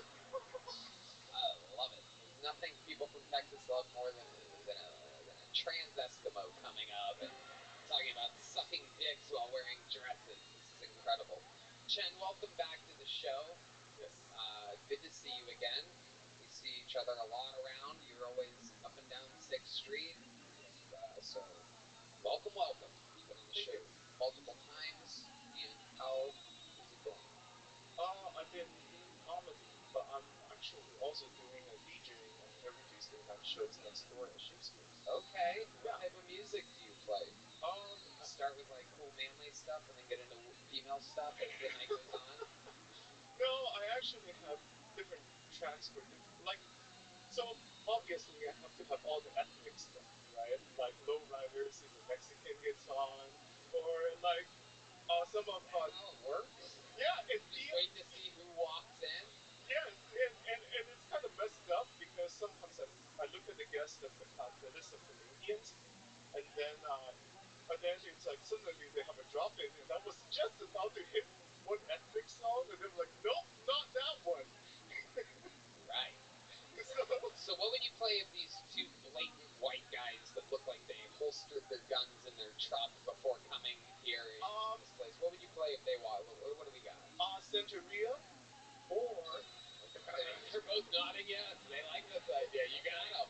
Both nodding at the same time. Like, yeah. and the other one would be depending on how goofy they look. Sometimes I play the new Scooby-Doo theme song for them. Oh, wow. Look at you. Scooby-Doo. But wait, I don't understand. No, this is for like comedians going up and off stage, sort of like introduction music. They do shows at Shakespeare. Yes. Oh, I didn't know that. I wish I have a band like this sometimes. Oh, I see. I bet you fucking do. Goddamn right. Wouldn't everybody like a band like this? Okay, so I get it. So you're playing comedians up. You're DJing at the comedy show. Yes. So you're not doing like DJ sets. Not DJ set. Right. So not full songs. I get it. Learning about comedy helps because I can do comedic timing that they really struggle with. So what's up with your dick and balls and everything? Let's get to the stuff that everybody's waiting for. I was going to try to make a smooth transition, but you're clearly not. So let's jump right into it.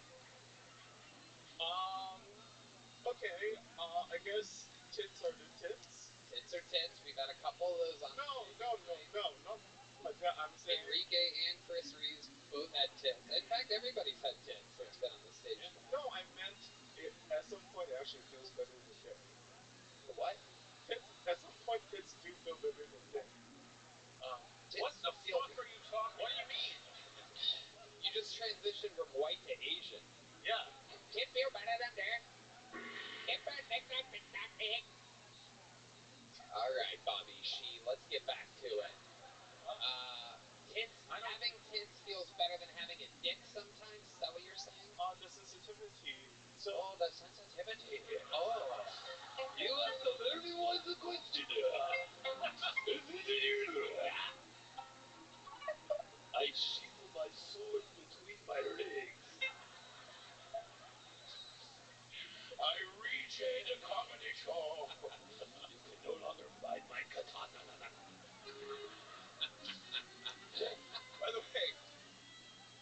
By the way, hitting play and pause on Spotify on an iPhone as a comic, that's on DJing. Let's not get carried away. He's talking like he's fucking Kid Cudi on fucking. Right. Okay, it's not DJing, but I do use Audacity to make sure because like comedians go on stage, it only takes like 10 seconds, 15 seconds. How do I get to the good part where we're actually Cannot say excited? a long time. Yeah. Oh, let's get back to the transition thing. Somehow we went back to DJing. I want to keep moving forward here. So what's going on with all that stuff? Tits feel better than dick. What's next?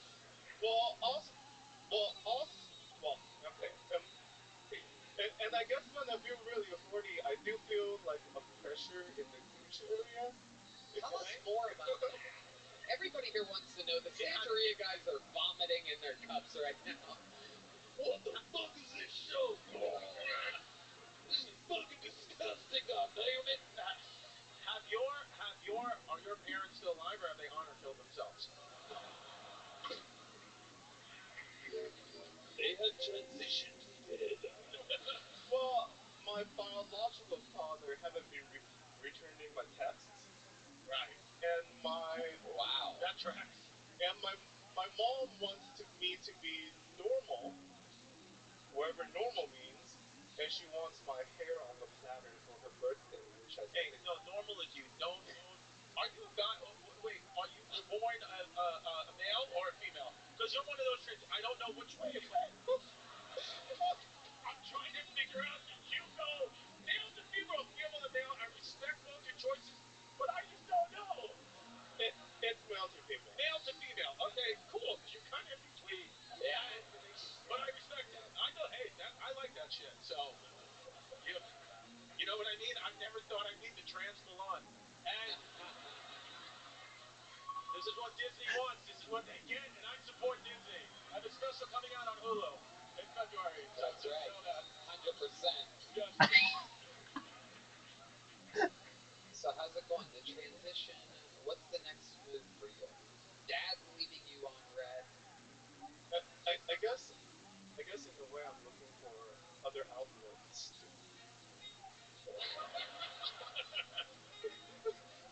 to make it seem like it's all worth it, right? Because I have to prove to my parents that I can stand on my own. Right. Because there's no other way to convince them I'm dead to them unless I'm somebody, right? So it's like, oh, you are somebody. You're just somebody that put their dick in a Chinese finger trap. And that's fine. and the harder you pull, yes. You want to know the craziest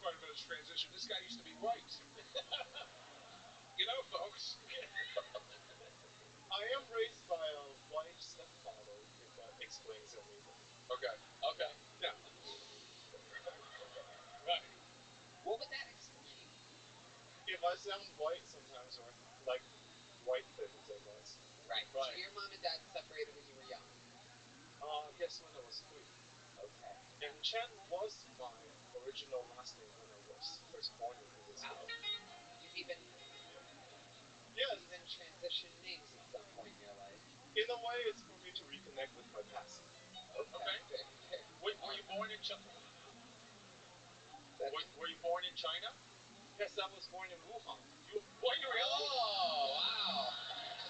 Wow. Wow. Oh. Wow. Is there anything not wrong with you? This guy's like, I've seen enough. God damn it, son of a bitch. Wow. Okay. Okay. When did you come here from Wuhan? I was born in Wuhan, and I grew up in the southern China until I was 10. And then I moved to America and grew up in New Mexico. What? Let me ask you a question. Was your father Dr. Fauci? Did he also make you in a lab? No. He's just a middle management white guy, I guess. Okay. Yeah. Well, it's good that you transitioned female here, because they would have killed you for that in China. No girls. Maybe that's why it requires some sort of deception to come out, not get killed first. Then. Are you a spy? No. Oh, okay, because You know how they kill like female babies? Yes. Exactly. That's what I meant. Okay, John, Jesus. I just want them removed. I love it. Okay, Chen, you have a joke book already? Yes. Showed numerous times. So goes Chen, everyone. Thank you. Nice work. Keep going. All right. We have a special treat for y'all, ladies and gentlemen.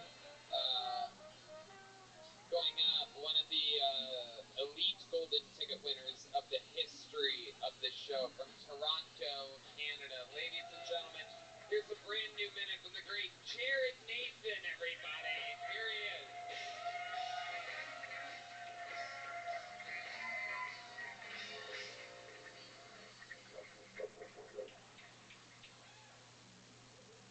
What's up, mothership? I was on Amazon today. Look up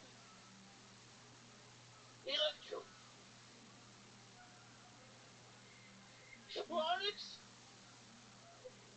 I found an explosive fuse on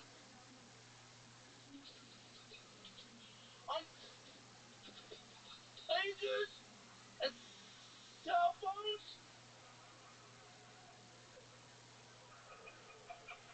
They only shipped to Lebanon.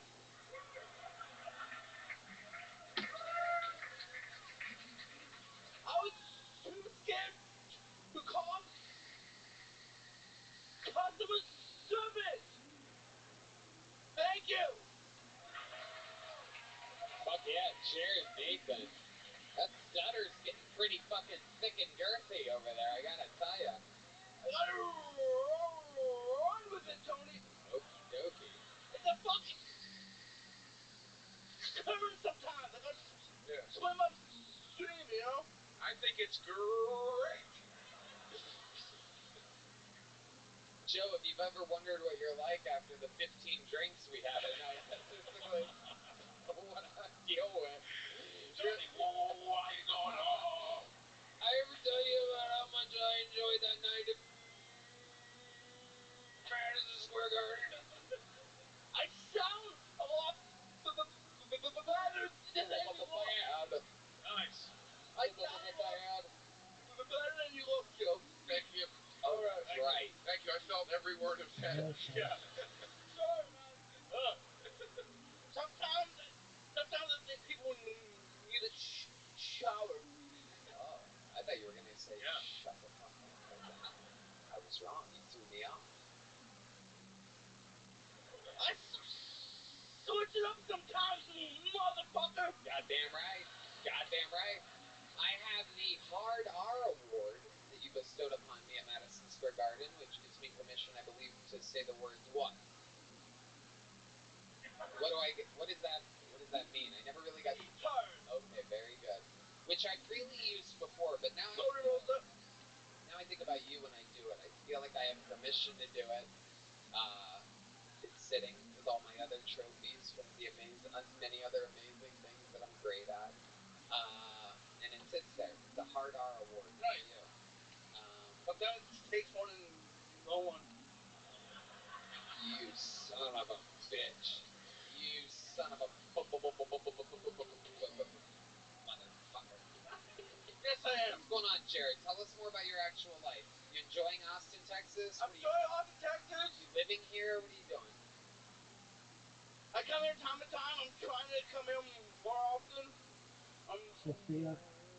working on my visa right now. And I'm just trying to, I want to come here more often. I love Austin. Canada doesn't let you just do whatever the fuck you want. It's a communist country, you know? It is. It is. You're hearing it straight from the source. Some fucked up thing that happened to me before I came here. Tell us. I had my fucking tricycle stolen. Yes, I rode a trike. I'm not afraid. What kind of trike was this? A true tricycle? It was a swing. Old school. Two tricycle, 4 wheels. Swing? 4 wheels? Swing. Is 4 wheels? Or one. 2 wheels and a back. Right. 3 wheels, sorry. 3 wheels. 3 wheel, motherfucker, yes. Absolutely. Absolutely. So, this was in Canada? You're out Canada. Riding your tricycle? Yes. And where did you park it? Where did some slimy Canadian get their hands on your tricycle? You were at a school. No, not at school. Okay, where were you? Interesting. I locked it up. Right behind, like, a parking lot. Right behind the buildings that my mom owns. Down at what? That my mom owns the building. Jesus Christ. What the fuck is going on with you tonight? Can I point out this glass was empty before he started? Dude, he is fucking what? That's crazy. My mom owned the building that I used to store my bike at, and some ableist motherfuckers cut the fucking chain, and yeah. Probably just a middle school kid, or it's probably not like a gangster. Yeah. It was Joey Rosa. Oh my goodness. How dare you? How dare you? Need to shut around. What's it like looking at yourself if you had one more chromosome? It's amazing, right? You're so close to that. And Joey, you're so close to that. I mean, it's unbelievable. Look at that. It's a before and slightly after. Who's worse? You know the answer to that. Joey Rosa. That's right. No doubt about it. No doubt about it. I accept that. No, but it's like my tracking stolen. I've been doing shows all over Canada. Yeah. Shut down Serenading Comedy. Shutting down and serenading comedy? Check out my stage and Serenading Comedy.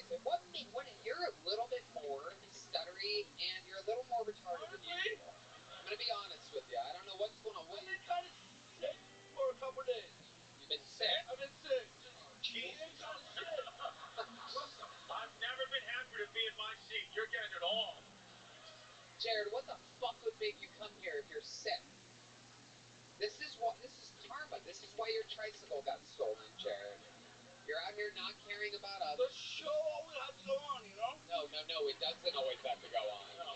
It doesn't always have to go on. You're gonna get everybody sick, which is a good thing for the guy in the sushi Gucci hat, but a bad thing for everybody else around us. What were your symptoms? He wasn't retarded before this, so DeRose is about to hit a whole new low over here. I just been puking and feel like shit until I can. Okay. Put the fucking mic in the mic stand. Jesus Jared, Christ. are we gonna switch mics? Do we have a mic switch that we can do? Ugh. I'd rather Audible. blow Jen. Fuck it. Jared, get out of here. You just hugged me too. You hugged me. We have to make sure people aren't sick from now on, because I guess that's not a thing. There you go. Go home, Jared. Ugh. Go home and get better. I know he's fucking coming. Lord It almighty. was laughing insane. Jared needs to spit everywhere. How about a hand for the lovely Heidi? Am I right? Just unbelievable. Is that a new mic or the same one? Oh, clean. She's wiping it all off. How about another hand for Heidi, everybody? Hey, everybody. Have you ever felt a sense of unease when you leave your home, wondering if everything will be safe while you're away? I know I have. There's some shady-looking people around my neighborhood, if you know what I mean. But after my neighbor's house got broken into, I realized how urgently I needed a security system, and I knew my family deserved the best. After some extensive research, I found Simply Safe. I've loved having Simply Safe protect my home for 3 years now, and the security and service have exceeded all expectations. Red Band? I love Simply Safe. I feel safe when we leave for our travel shows, knowing my valuables are so secure. I'm confident my home is protected, so I don't have to worry about when I'm away. With Fast Protect monitoring and lifeguard protection, Simply Safe agents can act within 5 seconds of receiving your alarm and can see and speak to intruders to stop them in their tracks. Yeah, stop them in their tracks. Hey, we see you there. We're coming for you. Here we come. We're gonna get you. You'll never be locked into a long-term contract, so you can cancel anytime. Pricing is transparent and affordable at less than $1 a day with no hidden fees ever. Simply Safe has been named Best Home Security Systems by U.S. News and World Report for 5 years running and offers the best customer service in home security according to Newsweek. It's easy to install and activate your Simply Safe system in less than an hour, or choose professional installation to have a pro do it for you. Protect your home with 50% off a new Simply Safe system, plus a free indoor security camera when you sign up for Fast Protect monitoring. Just visit simplysafe.com/Giltoni. That's simplysafe.com/Giltoni. Is it? Simplysafe.com/Giltoni? That's right. One more time, simplysafe.com/Giltoni. There's no safe like Simply Safe. This podcast is brought to you by Send the Vote, folks. Election Day is coming up on November 5th, and there's a website, sendthevote.org/Tony, that makes registering to vote easy. It's nonpartisan, meaning they don't care who you're voting for. They just want to ensure you can vote for Red Band. That's right, Tony. All you have to do is head over to sendthevote.org/Tony, and they'll help you sign up, register, and check if you're all set. You can also text Tony to 33022. That's 33022. To learn more, that's TONY to 33022. Thanks to Send the Vote for sponsoring this podcast. All right, your next comedian out of the bucket. One-word name, that's always fun. Let's see what happens here at the comedy stylings of Soul, everybody. Soul. S-O-U-L. Russian pot. What's up, Giltoni? If Jared didn't give me all COVID, I'm here to make sure it sticks.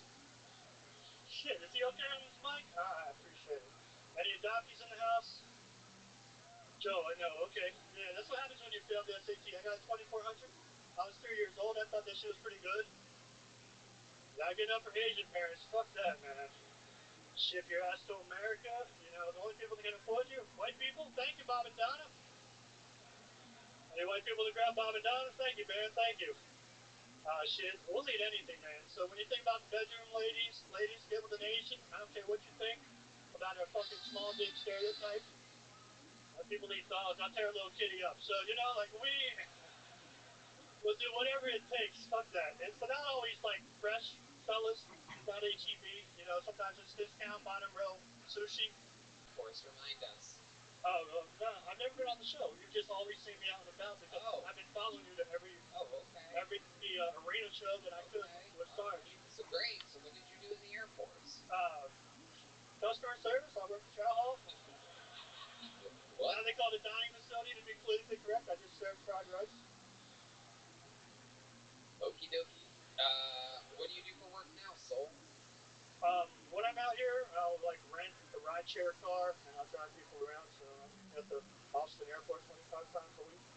Right. Yeah. The driver that everybody hates and people love to. Quit canceling your rides. I just noticed your southern accent, too. I thought it was Asian the whole time, and then I was like, oh, no, that's southern. You have a little drawl. I just noticed it. I'm a chameleon. I've been traveling so much, but South Korea. I don't know. South Korea. Oh, that's why it's Seoul. Exactly. It's Seoul, like, So a lot of urban rooms, too. Seoul. When you said a guy named Saul, I thought a black guy. Yeah, I know. So did I. Yeah, but it's... I don't use my government, man. I don't. Right. Yeah. Okay. Why not? Just out of curiosity. You don't like the government. You don't trust them. It's North Korea. No, I just don't use it. Just like now that I'm out of the military, I can use it. It's Eric's son on IMDb. The Shun family. Okay. All right. Jesus Christ, Soul. Just answer the questions like directly. Sorry, Pete. It's okay. So what do you do for work when you're in Gatlinburg, Tennessee? What keeps you in Gatlinburg? I mean, my mom and dad are still alive, and they're in their upper 70s, so I'm a caretaker, not by choice. Okay. Adorable. Boomerang kids. What? Boomerang generation. Like after my military, I retired, but I still go back there, drive for them. That's how bad it is. They have me as a driver. There it is again. Unbelievable. Unbelievable. Okay. So your parents are old, you're taking care of them, you're driving them around, you're doing this, you're doing that. What else do you do? What do you do for fun to relax? Like guilty pleasure for you?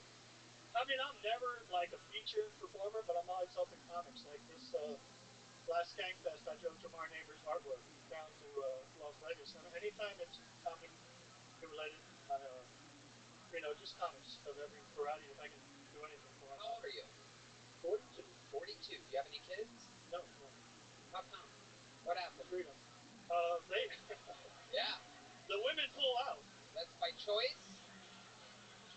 Do you have a girlfriend? No. No. I mean, once the 20 minutes is over, the happy ending's over. Yeah. Okay. You've never been married? No. Well, I was, yeah. Back when I was Air Force. You're a tough interview, Soul. These are pretty easy questions. It was 2002. We were together for 06, and then we were separated the rest of the time. What happened? 2010. What happened with it? It's pursuing entertainment. So anyone, entertainment, you pursue entertainment full time. And so I don't understand what you're talking about. Yeah. What do you mean? No, you got divorced over personal entertainment? Is that what you said? No, because she said I was... Don't go no! Like I'm the fucking asshole. Right. Because I can't follow what the fuck you're talking about. She said my choice of career, even though I was military and I had that steady reserve check, I was just a loose candidate, wasn't providing security. Really? So, you seem like a real stable pick. What did she do for work? She was working at the airport. She was working at the airport? Yeah. What was she doing at the airport? She was working customer service. This is 06. Customer service. Okay. Get a lot of customers. I try to regress. I suppress memories. Okay. Yes. Of exes. You gambling man? You like to gamble? You look like you... I'm not good at it, but I'll play. Down and play dice all day. In a squatting position. Not fully seated, but bent all... Yes, exactly. No, I play roulette. I lose some roulette. I'm always betting on black. Okay. Alright. Anything else interesting about your life before I let you go? You're one of the hardest interviews of the history of the show. Oh, sorry, Tom. You've mentally prepared for this forever. Yeah. I mean, I'm trying to find my birth mom. So okay, let's I would use a platform like that. Where do you think your birth mom is? Probably on Facebook, blocking me. Yeah. I don't know. Like the only information I have is that my dad died, and I was like born in March. He died in December. I've got her name, and I've got my name and my sister's name. So the white people that bought us, they kept us together. Incredible. We're good people. You're trying to find your mom, and at the same time, you do not want to give your actual name. What a conundrum we find ourselves in. No, it's Jun, comma, Young Soo. I'm so American. Jun Oh, Young yeah, Soo. totally easy to spell. We got it. That's why I go by In Soul. fact, your mom's here now. Let's bring her up. Where is she at? Do we have her? Is there an Asian woman here? Okay, Soul, we're gonna get you out of here. Welcome to the show, and here, my friend, is a little joke for you. There you go. How about I answer Good joke. Soul, everybody? Good joke. Soul, sign up again, come back, fucking prepare, and fucking be honest during the interview. Everybody wants to make a joke or fucking be silly, but if you're gonna do that, you gotta give us something. Let's see how this goes. Ladies and gentlemen, a new minute from Drew Santana. This looks like a new name, Drew Santana.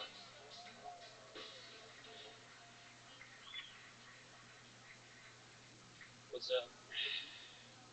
This is fun. I saw this tranny walking 6th Street earlier. She actually tripped over her dick.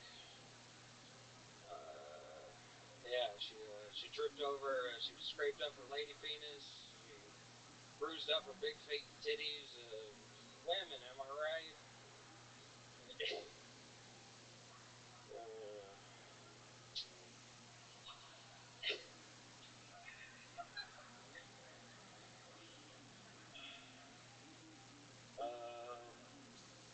I think it's really ironic how black people call their cars whips.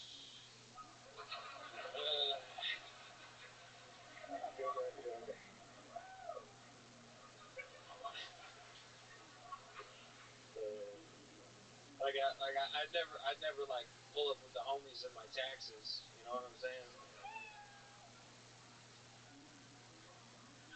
It's a little on the nose. Thank you. All right, Drew Santana. Man, you had that whips joke the whole time, and you started with that weird tranny trip on a dick thing. It's unbelievable. Hello. Hello. How long you been doing stand-up? It's probably 10 months now. 8-10 months now. Where are you from? I'm from Denver, Colorado. You still live there? I live here now. I just moved out here. What made you move to Austin, Texas? The comedy. Right. This whole thing. Absolutely. How do you make a living, Drew? How old are you? 26. Okay, what do you do for work? The other night I went out miming. Really? You know how to mime? It was a off the cuff thing. How many of you guys want to see a mime? Give me some mime music. Give me some mime music.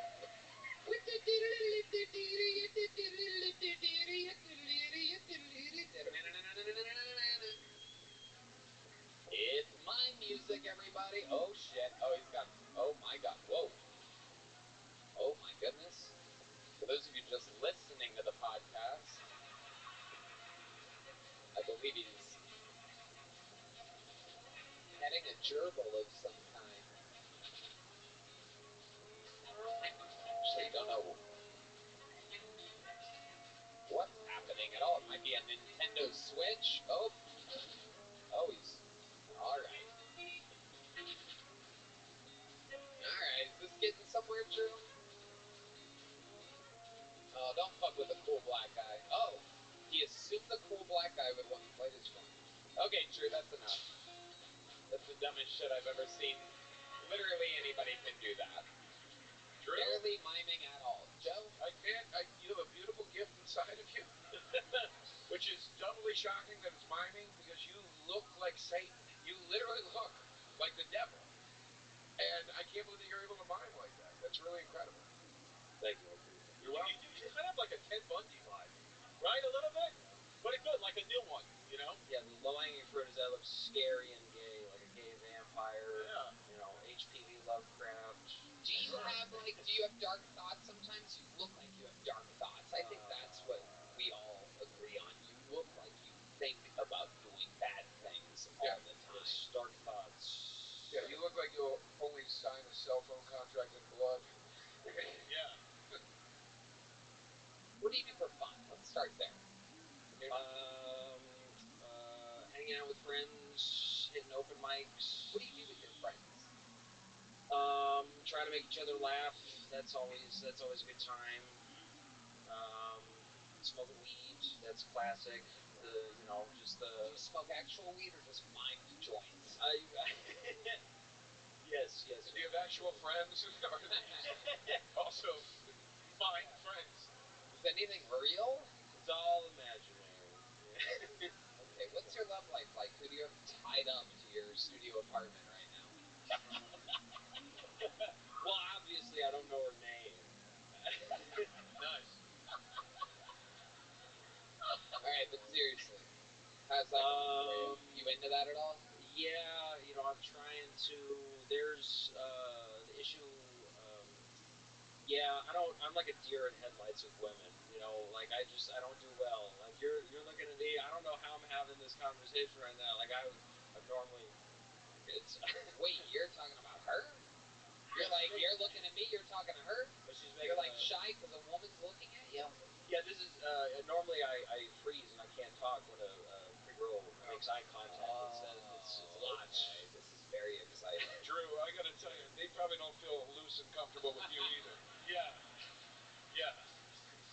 Let's see if we can. This is a little segment that we like to call Break an Incel, ladies and gentlemen. Can we get Heidi up here? Can we get the lovely Heidi here? Oh no. It's a very special segment. No big deal. Just one of the most beautiful women imaginable on planet Earth. Just an absolute bundle of perfection right in front of you. Look directly in her eyes, Drew. Drew, keep eye contact. Drew, just lock eyes. How do you feel right now, Drew? I really have to pee. Oh, great opening line, Drew. Oh my goodness, someone's getting wet down there, and it's going to be you, Drew. Drew's about to piss his pants, ladies and gentlemen. Okay, Drew, look her in the eyes, Drew. I know you want to fix the mic stand nervously right now. Tell us some of the feelings going through your mind right now as you look at a stunning woman. Keep eye contact with her while saying the thing. I panic, run. I don't have any money. Piss yourself, Drew. Piss yourself right now. We want to see the splotch. All right. Okay, give us an idea of what an opening line with Heidi. Heidi, why don't you open things up? I always like you. You're so conversational.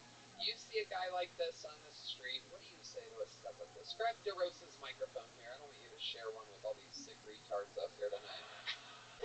This is unbelievable. Heidi, say something else easy and nice to him. Let's see how he reacts. Where did you grow up, Drew? Denver. Yeah. And how was it living in Denver? Did you climb any mountains? No,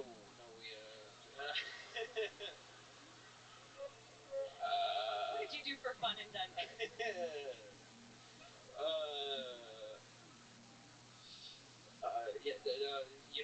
never put myself in a position like this normally. Oh my god. Okay. We're Really gonna stop this. It's not that hard. I swear. Dude, come on, mime. Come on, Do the do mime. something. Yeah. Drew, mime confidence, for Christ's sakes. You're like mime conf. All right, Heidi, you've shown us enough. Thank you, Heidi. How about another hand for the lovely Heidi?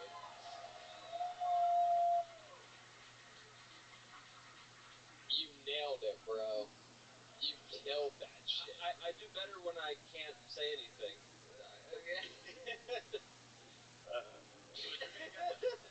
All right, Drew. Well, fun times. Good stuff. I love the whips joke. Great job. Thank you. How long you been doing it? 6 years, would you say? It's been about like 8-10 months. Right. And you wrote that whips joke? You just came up with that premise? Amazing. Yes, I read all my stuff. Very good. All right. Hold tight. Here's a little joke book. There you go. Drew Santana, on to the next one. We're having fun out here. Another bucket full. My goodness. Can you believe the buckling under the pressure of the young buck Drew Santana? Anything can happen here.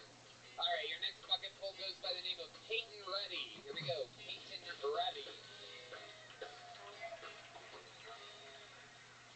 Hey, good to be here. I got a girlfriend now. Sorry, fellas. I was doing Tinder for a while, and a lot of comics obviously talk about Tinder. It's like infamously the worst dating app, you know? But the craziest thing to me about Tinder is when I was doing that, when I created my profile, Tinder makes you pick like a whole bunch of hobbies and interests that show up on your profile. You cannot finish creating your profile without picking hobbies and interests. So Tinder gives you a big list of hobbies to pick from. I thought this was weird. Did you know you can pick Black Lives Matter as a hobby?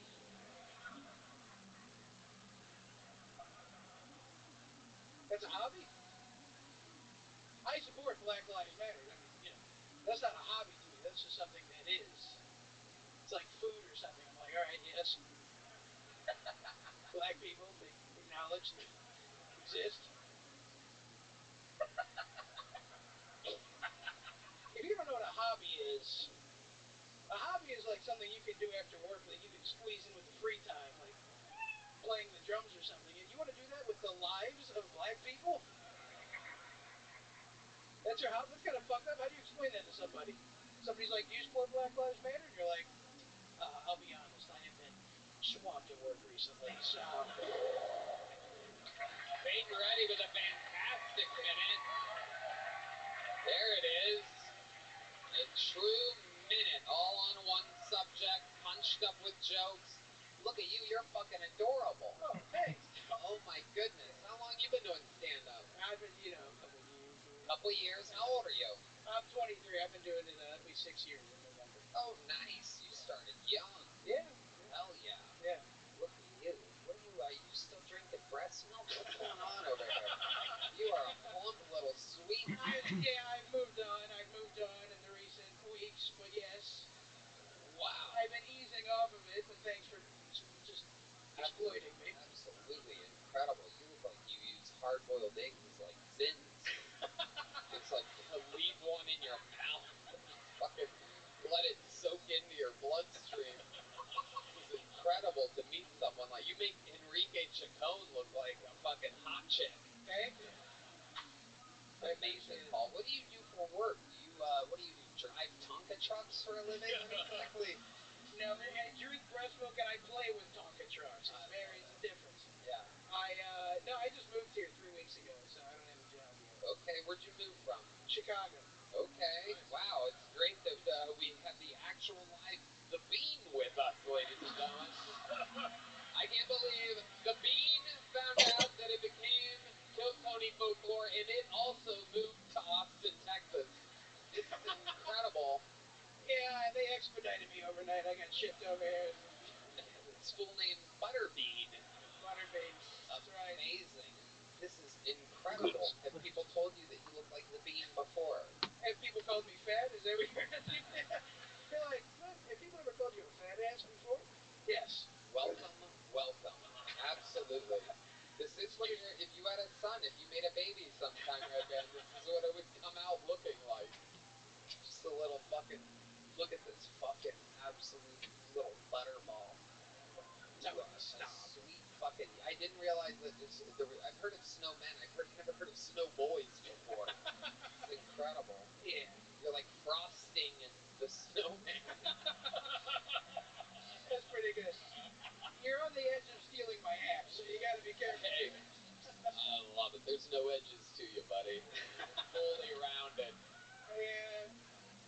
Holy shit, you are a fucking superstar. There's no doubt about it. 23 years old, 6 years into the game. You're here in the comedy capital of the world. You just did a minute 15 seconds, all on the same subject, which is very telling. A lot of people change directions and try to squeeze in a lot of their best different jokes.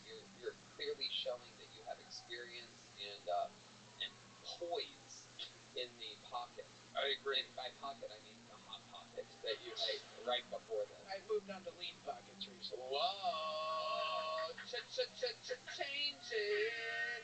You spend the extra dollar and you're still as fat. So it's Is that true that lean pockets are a little more expensive? I don't know the market on them, honestly. Our senior frozen food correspondent Brian Redband says it's not true. Not true. A man who microwaves 90% of his meals. I'm going to go with his vote here on this one. Wow.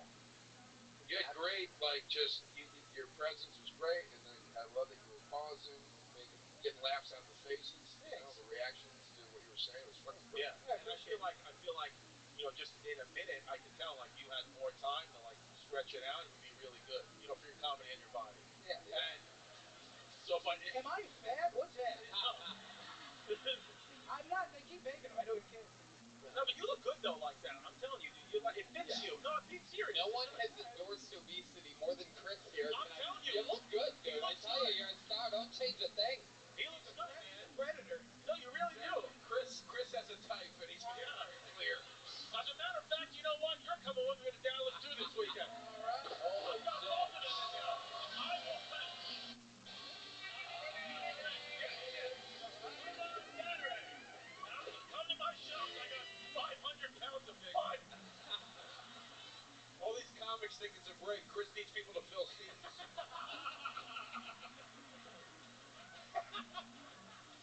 The bigger the better. Amazing. Have you ever been to Dallas before? No, I've never been to Dallas. Wow. All right, good. Only been to Austin. Amazing. Well, the Buyers Club, unfortunately for you, is not a sandwich.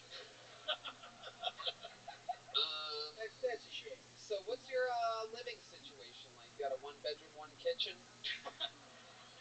It's a half bath, 3 kitchens. I love it. I have round-the-clock chefs, Tony.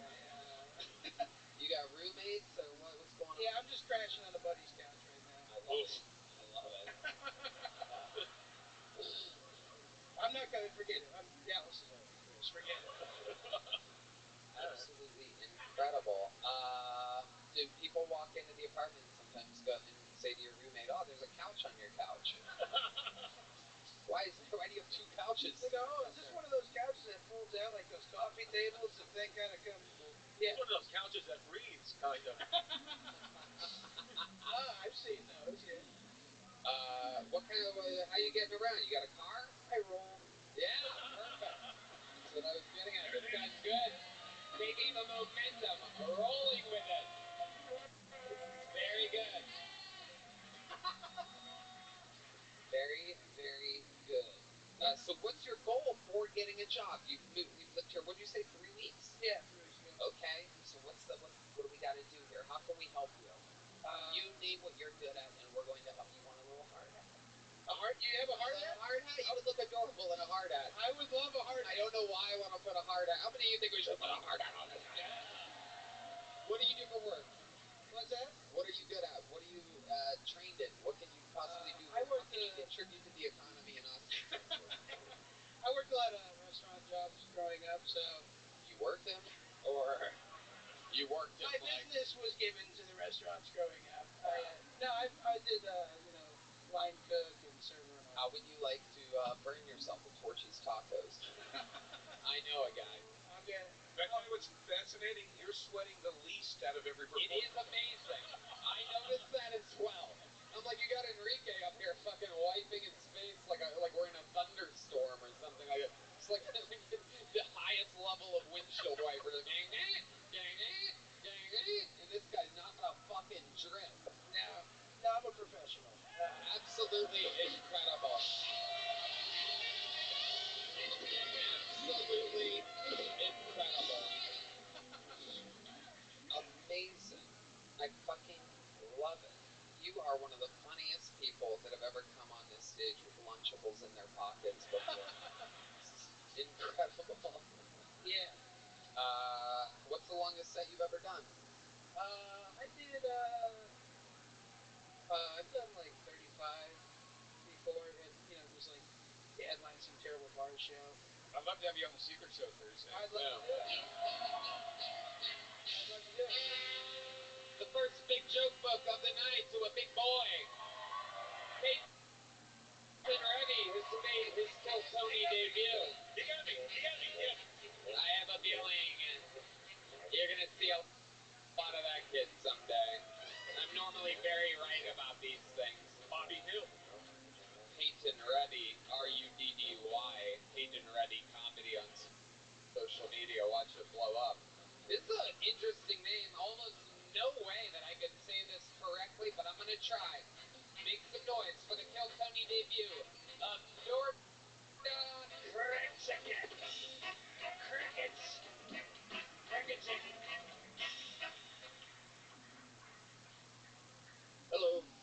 my name is George Pekic, and that's not even a joke.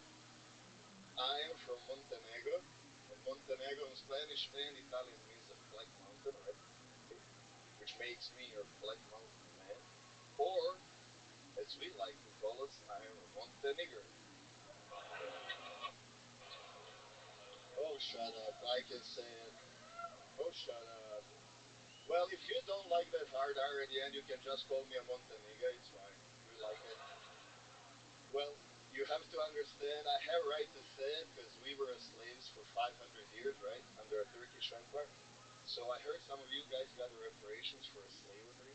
So that's why this Montenegro is here tonight. I need some reparations too, alright? And that would be my minute. Okay. All right. I think a lot of people are leaving right now. This Georgia hasn't seen showers in weeks, though. You kind of look like Jesus if you lived on 6th Street. Well, I do live actually almost on the 6th Street. I live in my car. It is sickening on the streets. Oh, it's disgusting. Tell us more. Well, here actually on the 6th Street is the worst.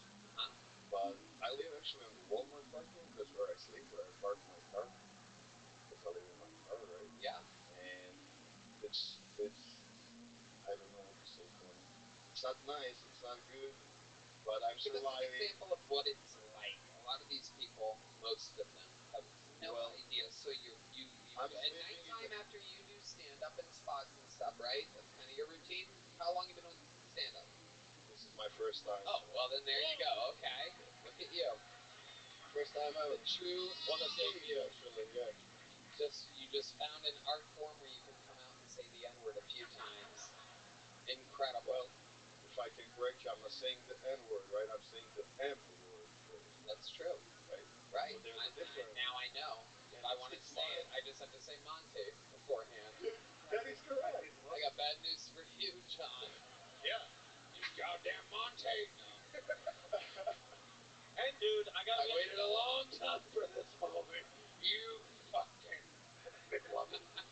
McNugget. What were we saying? What's going on? All right. What do you think about him? You think? What do you think, John? I didn't hear him. Perfect. I love it. Thank God black guys do not pay attention to this show. Incredible. Dude, don't even. If you ever get any flack for it, just blame it on the fentanyl. Right. That's it. Right? You know, it's cracked down. It's all good. So I'm gonna get back to my original thing here. So you pull your car. What do you do at night if you're just starting stand up now? What have you been doing in Austin all this time? Well, I got here because of this show, actually, and I used to be a semi-truck driver, so that's what I do for a living for a couple of years now, and then I decided I want to switch my profession. I want to be a stand-up comedian. So, okay. And I think I have a bit that I can go with, and I can play with, that I can do. I don't mean to be rude with it, but I can compare similarities between N-word and Montenegros, right? You just looked directly at John Dees and signaled to him. Well, I didn't mean to offend you. The Kill Tony Show, making immigrants homeless. Yes. 2015. Not only do we fill up arenas, we also fill up Walmart parking lots. There is a few homeless next to me. Yes. Really? They're all Kill Tony sign-ups? Well, I'm not sure about that. Okay. Okay, so let's get back to that. So give us an example. What time of the day do you wake up? The sun comes up, you're in a car. I wake up 6 a.m., I don't know. Yes, like That's a Walmart run. And then what do you do? Then I go to the Walmart because there is a restroom. Right. I can wash my teeth, right? Take a shit. Right. Do the morning routines that people are doing. Absolutely. Right. Everyone's doing it. Right. And then after that I go work. I do have a work, it's a moving. So I do work for a different company. Wait, your work is another racial slur? Did you just say, what did you just say your work was? Moving. Oh, moving. Yes, sir. At least it's something else. Sorry. I'm not going to say what I thought you said. Thought you said moving? That is what I thought it said. That's what it sounded like. I got you, bro. Yeah, right. I got you. And back on me, right? A lot of accidental racial slurs happening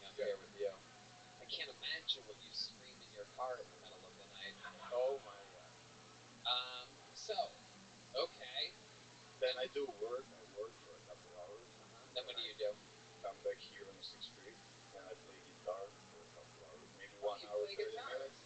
Yeah, Really? I just practice. Well, that was only so because it's my first time on the stage, so that's how I practice, just to be in front of the people. But, so you just started guitar too? No, a couple of years ago. How often do you practice? Well, almost every day. You guys want to hear a song from fucking Georgia Heretic. But I've got a fucking backup guitar, right? I'm gonna sing. We have the official Kiltony guitar. We tuned up and ready to go. Ladies and gentlemen, wow. Here it is. Let's do both of these. Put them up here. Okay, Georgia. I have a feeling. I have a weird feeling Georgia's about to impress us here. He's got these homeless energies, these pent up fucking.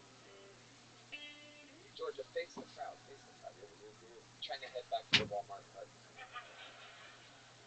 Oh shit, he's calling out something to the band.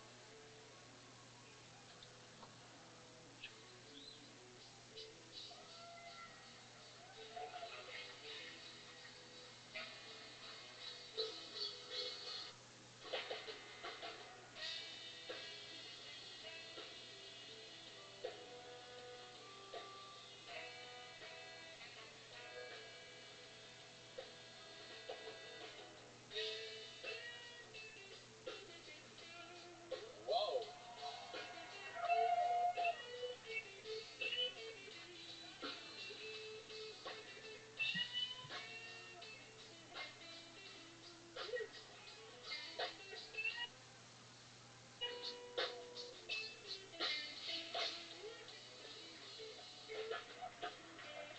Alright, that's great. That's great. Great stuff. Great stuff.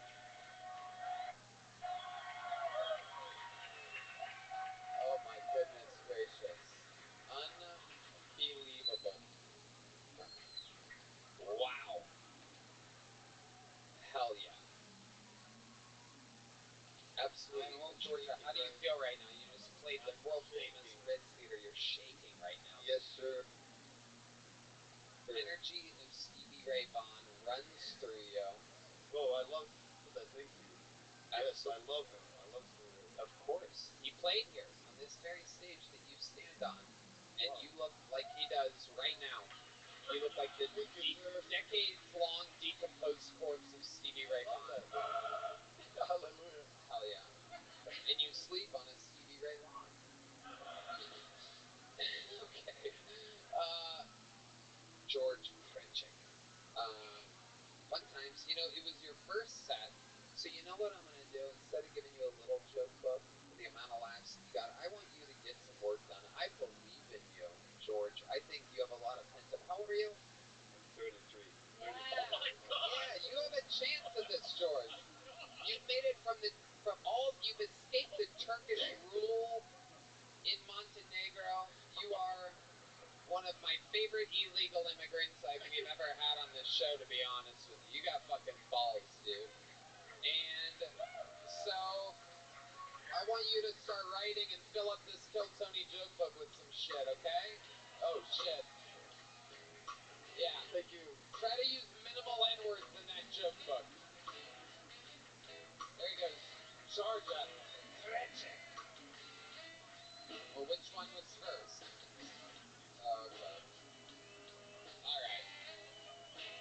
Next one for your next fucking fool. Bruno Oliveira. Bruno Oliveira. Bruno. Hold on, guys. Hold on. It's Bruno here. Bruno Oliveira. Bruno, ladies and gentlemen, here he is.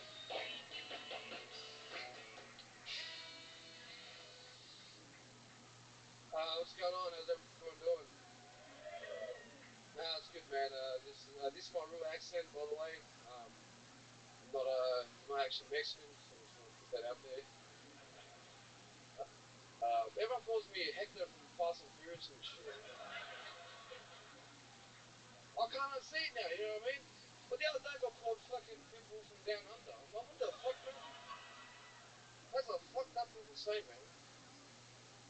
It's been a thank you. Appreciate that, man. It's like my first time here, Texas and shit, you know, like it's cool. It's not too bad. I'm not gonna lie, I'm trying to hold my breath because I ran here. I'm not that fit. But yeah, it's weird, man. It's weird. You know, but I hate when people say shit like fucking, oh, hey man, I had some dude come up to me and say, hey man, you ever in prison eyes? And I'm like, no, you bro, like what the fuck? And it's like, I get it, I look like I did it, but I didn't do it. You know what I mean? That's all I'm saying, bro. You know? And it's like people say shit like fucking, hey man, you were quite intimidating when I first met you, man. You're actually a nice guy. I'm like, that shit hurts, man. Because I got feelings too and shit, you know? And it's just like fucking. I was gonna keep going, but I guess. Bruno Oliveira. That is maximum time. Hi, Bruno. How you going, mate? You alright? Good day. Where are you from? Are you serious? What? He is Yahoo serious. Oh, that is a. Did you say it during your set? If you were listening. That's an easy question. Is that a yes or a no? That is yes. Yes, sir. So where was it? Australia. Right. Sometimes I have to do things and host a show, and I miss a second every now and then while You know what? everybody That's fair enough. thanklessly watches and enjoys themselves. So yes, Fair enough. you got me. No worries, Ken. So it's in Australia? Huh? Australia? Australia, yeah. Very good. Okay. What brings you to America? I thought I'd check out comedy and shit, you know. I thought I'd check out like New Mexican places around here and stuff like that, you know. Like New Mexican places? No, I'm not. Like, just people think I'm Mexican all the time. You know? Right. People speak to me in Even Spanish. in Australia, do they think you're Mexican? Well, there's no Mexicans there. That's the weird thing. Right. There's no Not that Mexicans. weird. It's nowhere near fucking Mexico. Fucking 20-hour flight. Yeah. Yeah. No, but see, like, this is the thing. Like, in Australia, people think I'm from New Zealand. Yeah. But over here, people think I'm Mexican. Right. Either way. Yeah, either, whatever, you know what I mean? But, like... Either way, you're not welcome. Yeah.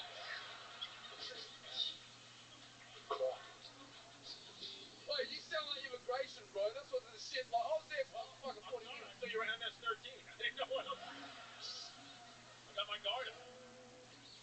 I'm not from the cartel, man. I'm just gonna put that out there, you know what I mean? I'm just an ordinary dude, thank you.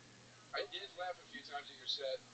I think because I thought it was funny, or I might have been terrified. I'm not sure which it was, but I mean, I guess most people, when I perform, they look scared. I feel like they're forced to laugh. But, you know what I mean? I'm here, so thank you for being, I don't know if you're laughing or not, or whatever. You know what I mean?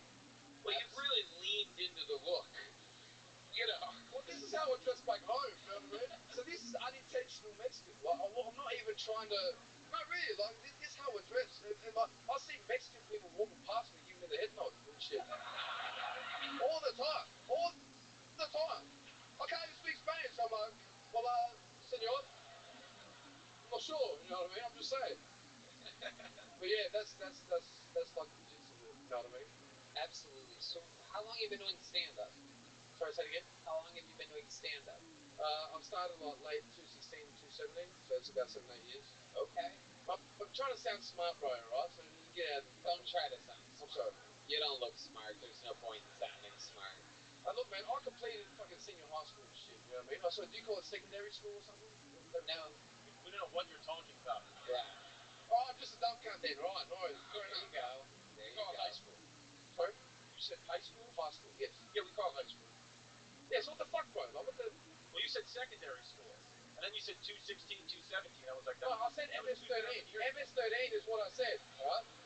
MS. Oh, and you have MS? No, I'm joking. What do you do for work, Bruno? I'm actually a scaffolder by trade. A scaffolder? A scaffolder, yeah. Why do you look so surprised? You talking to me? No, I'm talking no, I'm not trying to start a fight. I'm saying the second gentleman here, yes, you sir, yes. Yeah. No, I'm not. I don't know. What, scaffolding? They just look scared, I'm sorry. You know? You put up scaffolding? Yes, put up scaffolding. Which is very Mexican. I was going to say.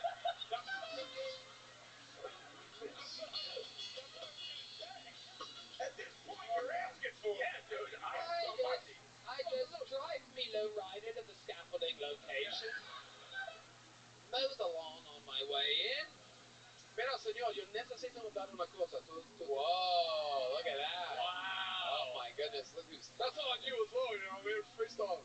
Okay, Jesus Christ. Do you have any special skills or talents? Australians can be a wacky, multi-talented people. I mean, I like anime. I don't know if that helps.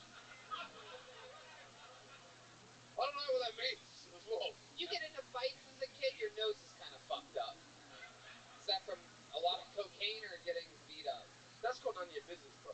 Oh, that means cocaine is the answer, ladies and gentlemen. A little bit of that The back Australian. of your head is caved in. What's happened to the back of your Can head? you fucking stop, bro, please? Turn around and show me the back of your head. Yeah, it's flat. I know. I was flattened as a kid. I don't know. Look, I'm a Both of your hemispheres are fucked up. I mean, look, like, I can actually level a wall with the back of my head. You know what I mean? Another Mexican trait. There it is. So wait, so what happened? You partied so hard that you busted your nose? Australians, by the way, a lot of people don't know this. I do know this. I once, at one point in my life, toured Australia a lot. Very close with a lot of Australians, and a lot of people don't know they all are heavily addicted to cocaine. It's a thing. They do it like it's nothing there. Like we drink Bud Light or something like that. They all do it. Can you expand on this? Am I correct? It's a big secret that they keep. Meanwhile, they force their own people to get vaccinated numerous times, while everybody is already halfway to a heart attack. But go ahead, tell us more. I mean, it's not all the cocaine. It's not. That's not the whole story. Okay. Everyone's invested now. I'm scared of shit. You know what I mean? Now look, like my nose got fucked up like when I was a kid. You know What happened? Do we have to go there? Oh my goodness! Of all the things, you're so nervous to talk about how your nose became flat halfway up. Yeah. Man, you're making me feel real self-conscious about how I look now, man. You know. shouldn't have. You should. Somebody kicked in your nose so hard it caved in the back of your head. Yeah. We want to know about it. That's fucked up, man. If you feel too self-conscious about the way you look, just stare at Joe DeRosa's face for a second. I mean, look, like fucking. I used to do boxing and shit like that. You know what I mean? So that's also part of the flat and what's not just the cocaine. It's also the boxing. That was a bit of cocaine was first out of the boxing. Man, I started when I was 10, bro. I didn't do cocaine until I was like 9 and a half. So let's get that straight. Yeah. So you also boxed to escape your country. Very Mexican. Yeah. Very Mexican. Oh, you gotta come up with some new shit now. You keep saying the Mexican shit, man. You keep hitting that note over and over. Yeah. I can't think of any Mexican boxes you're ticking right now. It's I know the scaffolding, but yeah, no, that's fair enough. But yeah. I don't know where we go from here because I've never had the silence. So. This is getting weird. This is getting weird, eh? No, you're Have you doing got your head looked at? Sorry? Has the doctor talked to you about the back of your head? No, it's like I'm not saying I'm not. Turn around, show everybody the back of your head. Alright. I'm gonna do a side view, wait. Okay, here it is, the big reveal. Whoa! Did you just follow me? Yeah. Get the fuck out of here, cunts! Like a blooming onion back there. Can I draw a face on the back of it and then you turn around slowly like that? Can we do that? Come here, I'm gonna do it. I need your permission though. Can I draw a face on the back of your head and then you reveal it? Fuck it, let's do it. Let's do it.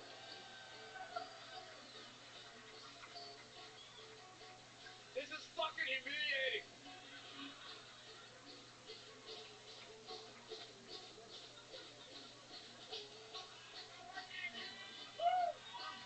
His head is so sweaty that it just eats the Sharpie alive. It's not working. I didn't get one eye. It actually looks like your actual face. There's no nose. There's no, oh my god. This is the worst decision I've ever made to come here, man.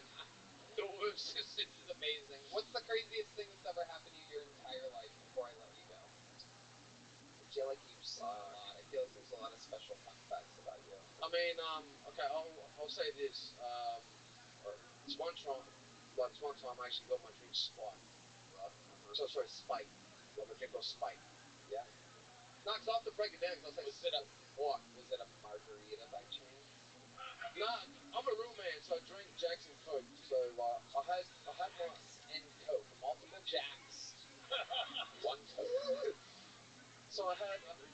had a lumberjacks and flathead. What was more jacked, your coke or your nose? At this time was both actually. Okay. So both I was actually pretty fucked up, and so my drink was spiked. Sharpie literally doesn't work anymore. It absorbed all of the fucking. Hey, a long time I haven't really explained. I'm just gonna rub it off. But so I Your head has a wet back. Mix another one. That's another bottle one. They Mexican. Hey, and it's actually wet as well when I did it. You know what I mean? It's fucked up. But so I got my drink spiked, and I went to the. Next on Spark, UFC Unleash on Spark. Fucking watch the Spark. See there. Fucking froggy. So my drink got spiked, and I went to the restroom. So you exaggerated. I was just gonna keep exaggerating. So let me say just. Much of it, thank you, appreciate it. But so my drink got spiked, and I went to the and I went to the restroom. And the last thing I remember is me at the urinal doing a piss, and I woke up on the floor, like huddle. Yeah, what do you call it, urine? Like, We just piss. We don't do it. what the fuck? Oh yeah. That's why our economy is so much better than yours. Because, we have to do the do. Before we do. We already did that. By the time you talk about doing it. Right. Okay, that's fair. So I was pissing. I have to do a piss. That's all. Yeah, I'll have to go do a piss. All right, go. Yeah, thank you, man. Yeah, no shit. But I was doing a piss. I was pissing. And the last thing I remember is me on the floor with like a little puddle full of blood and shit like that. And I woke up and like the bouncer comes up, like even though I was knocked out, I heard like someone calling like for a bouncer. Oh fuck, someone come in here, this cunt's all fucked up. And then The back of his head's fucking swelling. I think he broke his fucking nose. not just that, the back of my head got fucked up too. You know what I mean? But so the bouncer wakes me up, and then he's like, "Hey man, like, are you right, bro? Yeah, g'day mate, you right?" Crikey, that's a lot of blood, you know. But then he wakes him up. I'm like, "Man, the fuck happened?" And then he's like, "Oh, you actually slipped and you hit your head on the urinal." Oh, shit. Yeah, so that's like, You were doing a piss and the piss did you. yeah, right. I got made pissed by the urinal. Like, they're the same in Australia. If someone got made pissed, it means that someone got fucked up. As in, like, they got fucked up in a fight. Or, as I said. So it's like, I got made pissed by the pisser. That makes sense. Right. It wasn't that funny, but it came with all. Right, it's true. Yeah. Boxing match in your youth. And I got a chipped tooth, and my nose is still fucked. But I also got a scar here at the bottom. And I woke up in like hospital and shit. I'm still confused about what happened. This is that one. Yeah. The story. Right. I didn't realize. I honestly thought it would be clumsy. You know, I mean, I'm not the smartest person that I know. You know what I mean? Right. I don't even think you're from Australia, dude. I think you had a traumatic brain injury. This new personality is what come out, and you're actually from Guadalajara, like we assumed from the beginning. And none of this is real. Ladies and gentlemen, Bruno. Thank you so much. Really appreciate it. Thank you. Is that it? Here's a medium-sized joke book for you. Oh, shit. There you go. The black guy on edibles. It's like, what the hell are these joke books for? Hey, over there. Here you go, buddy. There he goes. Bruno, everyone. What's that? He's wild energy. These Australians are wild. All right, one last bucket full. Make some noise for him. It's Luke Wright, everyone. Luke Wright.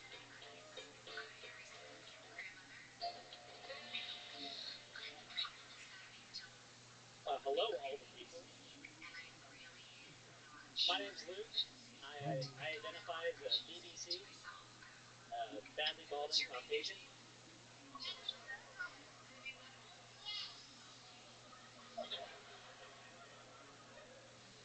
Yeah, I had a pretty rough childhood. My dad beat me with conservative values. Yeah, it's a big conspiracy theory you guys do, you know. He thinks 9/11 was an inside job. I think that's pretty ridiculous. It pretty clearly happened outside. Yeah. Real household too. You know, we went to church every Sunday. You know, I was a cute kid. So I had to beat the priest off with a stick. Messed up. I mean, who wants to get beat off with a stick?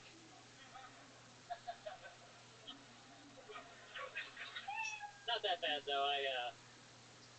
We would go get Mexican food after to make me feel better. You know, now like whenever I want to feel like I'm back in my childhood, I just go and get some like nice Al Pastor tacos. Yeah. Only now I have to pay for pastor meat in my mouth. Oh my goodness, a lot of people pushing it to the limit here. Luke Wright with a full set. Hi, Luke. How's it going? How are you? I'm doing alright. How old are you? This is insane. This is awesome. This is like the dream come true. This is, yeah. Okay. Yeah, How old are you? I'm good. I just came into the festival. Shut up. You don't believe me? Oh no. No, how old are you? Well, how old am I? I'm 23 years old. 23 Oh, wow, nice. years old. You don't look a day over Joe DeRosa. Why am I the go-to? I've never seen back-to-back contestants have one has the worst back of the head and then the worst front of the head. Oh my God, you're aging worse than the homeless guy is. Well, I would say like a fine wine, but there's nothing fine about this wine. I don't know. Oh, that was amazing. Amazing, yeah. Luke. So where are you from? I'm from Houston. Houston. And that's where you were born and raised? No, I was born and raised in Connecticut. Well, half and half. What made you, how long did you move to Houston? About 12 years old, so like half my life I was in Houston, half my life I was in Connecticut. 12 forever.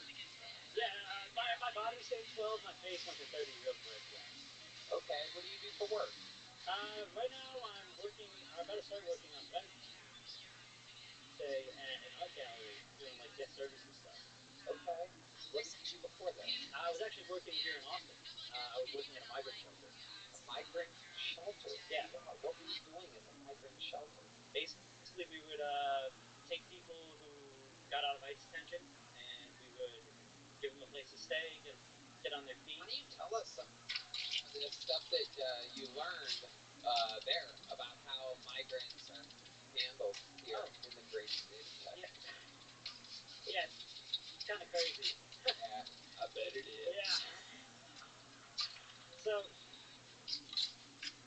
if people come across the border, right, and if you don't have a visa, you don't submit any papers beforehand, you're handled as an asylum seeker, basically.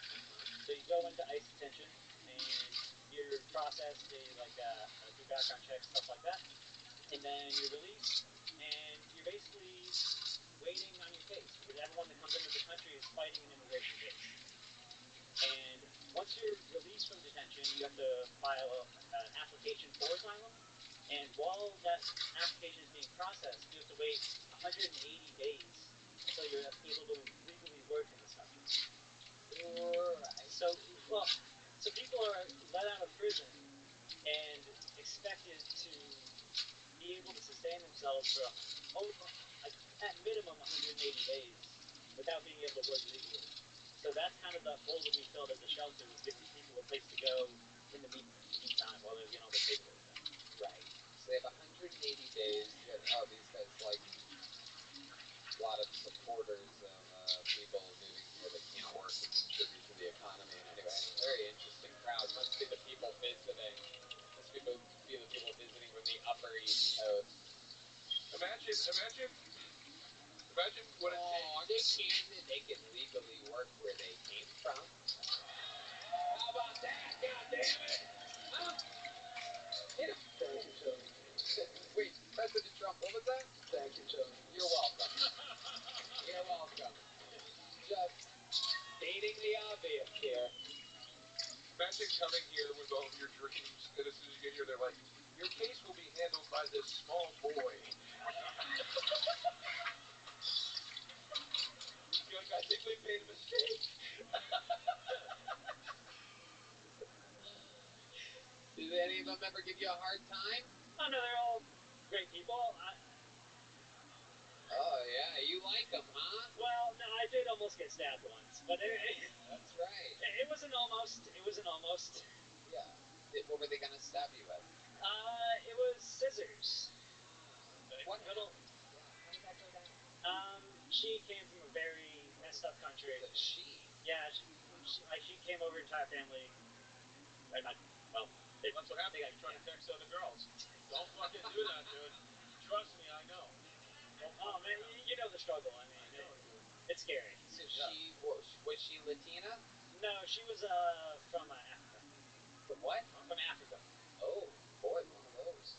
Okay. Yeah. Was she from Uganda by any chance? No, it's like a small eastern country in Africa. I don't want to say specifically which one, but. Well, I don't think we know where they are. Oh yeah, I forgot where we were. Shit.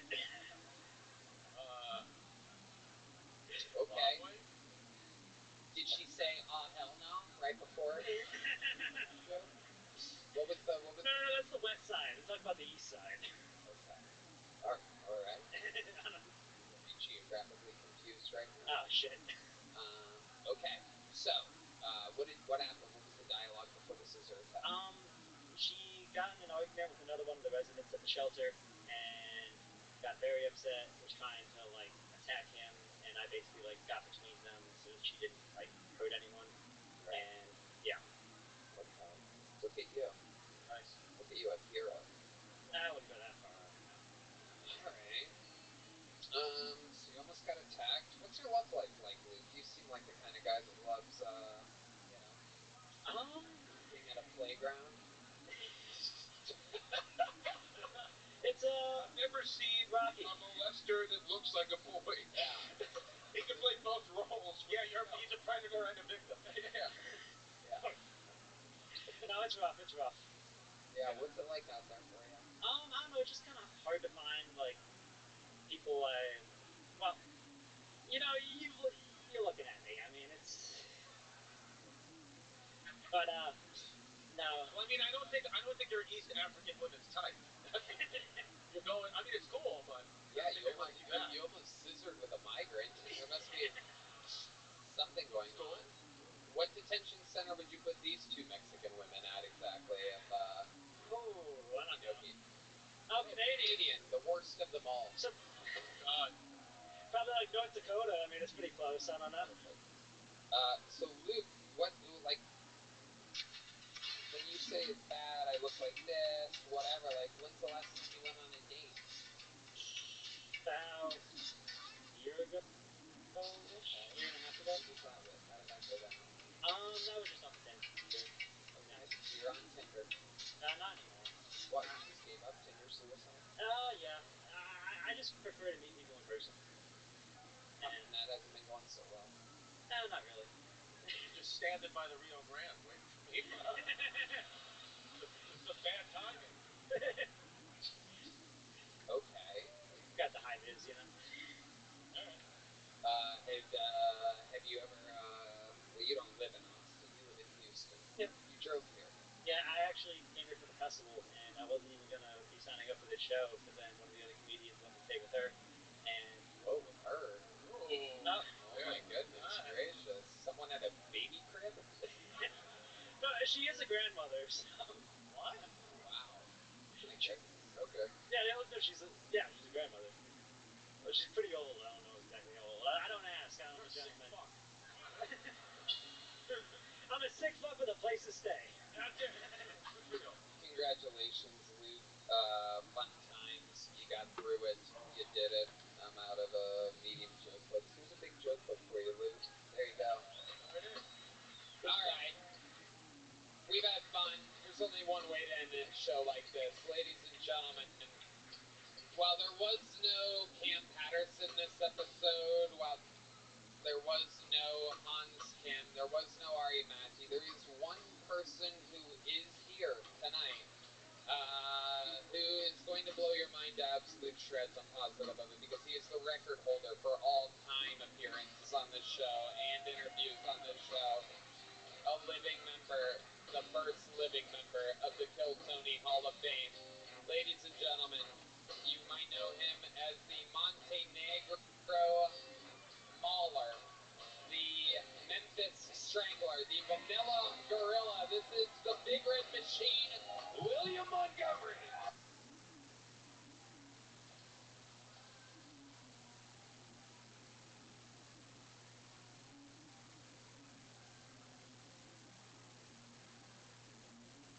Pro tip, if you ever get to meet Bone Thugs in Harmony, don't ask, which one of you is Harmony?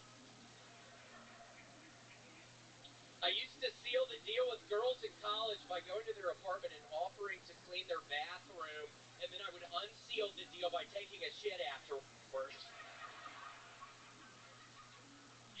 I'm starting an Ultimate Frisbee fantasy league, and we're already bankrupt. One rule I did have to enforce on the league was hacky sack is illegal in the off-season. We're hurting their ankles. Okay, connection between hacky sack and Ultimate Frisbee. Tony, I actually recently invented an anti-gravity bong. It doesn't work, but I was also pretty high when I invented it. Okay, that's my time. Thank you, Tony. William Lights Out Montgomery, the great gumball of the North, the one and the only William Montgomery. Jared Nathan got wheeled out of the front of this fucking building. He literally came up into the green room vomiting, sick as shit. He had a fever, and they literally wheeled him out like 10 minutes ago. Are you serious? Yeah. Wait, shut up. No, seriously. He seemed really sick. Y'all disinfected this, right? I swear to God, he literally fell out. He vomited a bunch in the freaking green room, and I've been joking the whole time that Jared Nathan seems super sick. And you know me, Tony, I'm kind of a germaphobe person. And then he starts vomiting, and he hits his head a little bit on the ground. It really wasn't that, seriously, it wasn't that bad, but they had to get him out in a stretcher out front. Are you serious? Yeah. Holy shit. So I'm just happy to be here right now. It literally, no, seriously. I mean, I was excited about being here tonight and everything, and then I'm joking with his ass. I'm like, dude, don't touch me. You seem so sick. He literally kept on trying to touch me. He was joking around, and he stutters a bunch, so it's really hard to kind of understand what he's even saying to my fucking ass. I just try to be nice, but he ended up. You over Reddit? Yeah, I'm never getting over Reddit. I swear to God, nobody's ever gonna get me over Reddit. If you really think you can stop me. Are you ever gonna stop going on Reddit? I'm never gonna stop, dude. I fucking found this dumbass one time. I was looking on Reddit, like, I've never said this story, but fucking like a year ago, I saw some guy that was wishing me death threats. I don't really get on it often,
vomiting and all of that at once. He started vomiting and hit his head.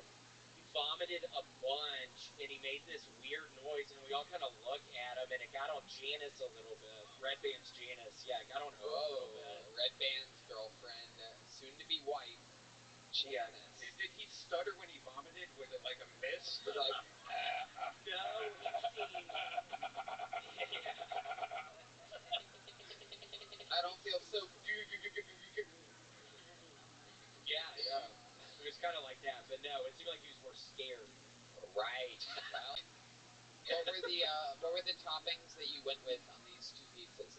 Tony, what did I not have on those motherfuckers? We had fucking anchovies on that thing. Whoa. What's going on? I think you have what Jared has. No, my throat started hurting a little bit. Right on that. Luckily, I have 2 weeks off. Yeah, Tony, it's bad. If you scream at all, your throat clenches up now. It hurt right there. Hold on. I had... It's like a tomato! Oh, my goodness gracious. The people are not going to enjoy this. This is like if Gallagher came down with a watermelon allergy. One of your trademarks is... It hurts so bad. Hold on, what else? I had like, Oh, wait. I think your throat hurting might be hilarious. Hold on a second. No, it really hurts, though. What else was on the pizza? We had pepperoni on that. No, that would really hurt. This is all just on one pizza? Mm-hmm. Is that all? It's like a Supreme. It was a Supreme. Okay, what was on the other pizza? Oh, maybe that's a better way to do it. Okay. You can see him clenching up, ladies and gentlemen. This is incredible. A whole new storyline to keep your eyes on. William no longer... What else was on the second pizza? What else? Iceberg lettuce! Oh, that's it! Iceberg lettuce? I've never even heard of such a thing before. Yeah, it's like a hamburger pizza. Oh! Extra cheese, iceberg lettuce. Was there sour... It's just got an ad. Yeah, extra cheese, iceberg lettuce. I call it a hamburger pizza because it kind of reminds me of a Big Mac. What else was on it? Was there some Thousand Island dressing? Okay. Only me and Red Band find this amusing for some reason. Every once in a while, you just gotta enjoy it. I love it. So you didn't get your pet-based pizzas. What did you end up eating that night? It's a lonely road out there, especially almost more than anywhere in Connecticut. I got 2 orders of chicken wings to go, and it was kind of funny. One of Dan Madonia, who you know, he was one of the guys who's on the show. It was very fun, and I guess he farted when I finally opened up my chicken wings, and I thought immediately my brain equated it with the chicken being spoiled. Because it smelled kind of like spoiled chicken, but it was actually just his farts. So then I ended up forcing myself to eat it, watching Forensic Files in the hotel room after. It was cold, it was gross. Wow. It was fun. Slept an hour and a half. Rest in peace to doing my cocaine, drinking my blood ices all night long. She was so very nice. Oh, I do remember. Hospitable to me. I greatly appreciate her love for me. Very enabling to your bad habits. I remember that. Now she's up there eating pet-based pizza. Tony! You can have all the toppings you want in heaven. Did you know that? Absolutely. So William, what else? How do we put a ribbon on people? What's going on in your life? Well, the election is coming up. I just hope everybody is registered to vote. Yeah, what's that thing called? The thing? There's a place you can go and register to vote. The polls? In this episode, go to the polls this year. Yes, you can also register there. Oh yeah, that is... Yeah, register to vote. Go to the polls. Actually voice your opinion. You gotta go to the polls. You can't just register. You have to go to the polls. That's how you vote. Pray for Jerry Nathan. Seriously. Jared Nathan. Pray for Jared Nathan. Yeah. Jared, a Canadian, 3 times in this election.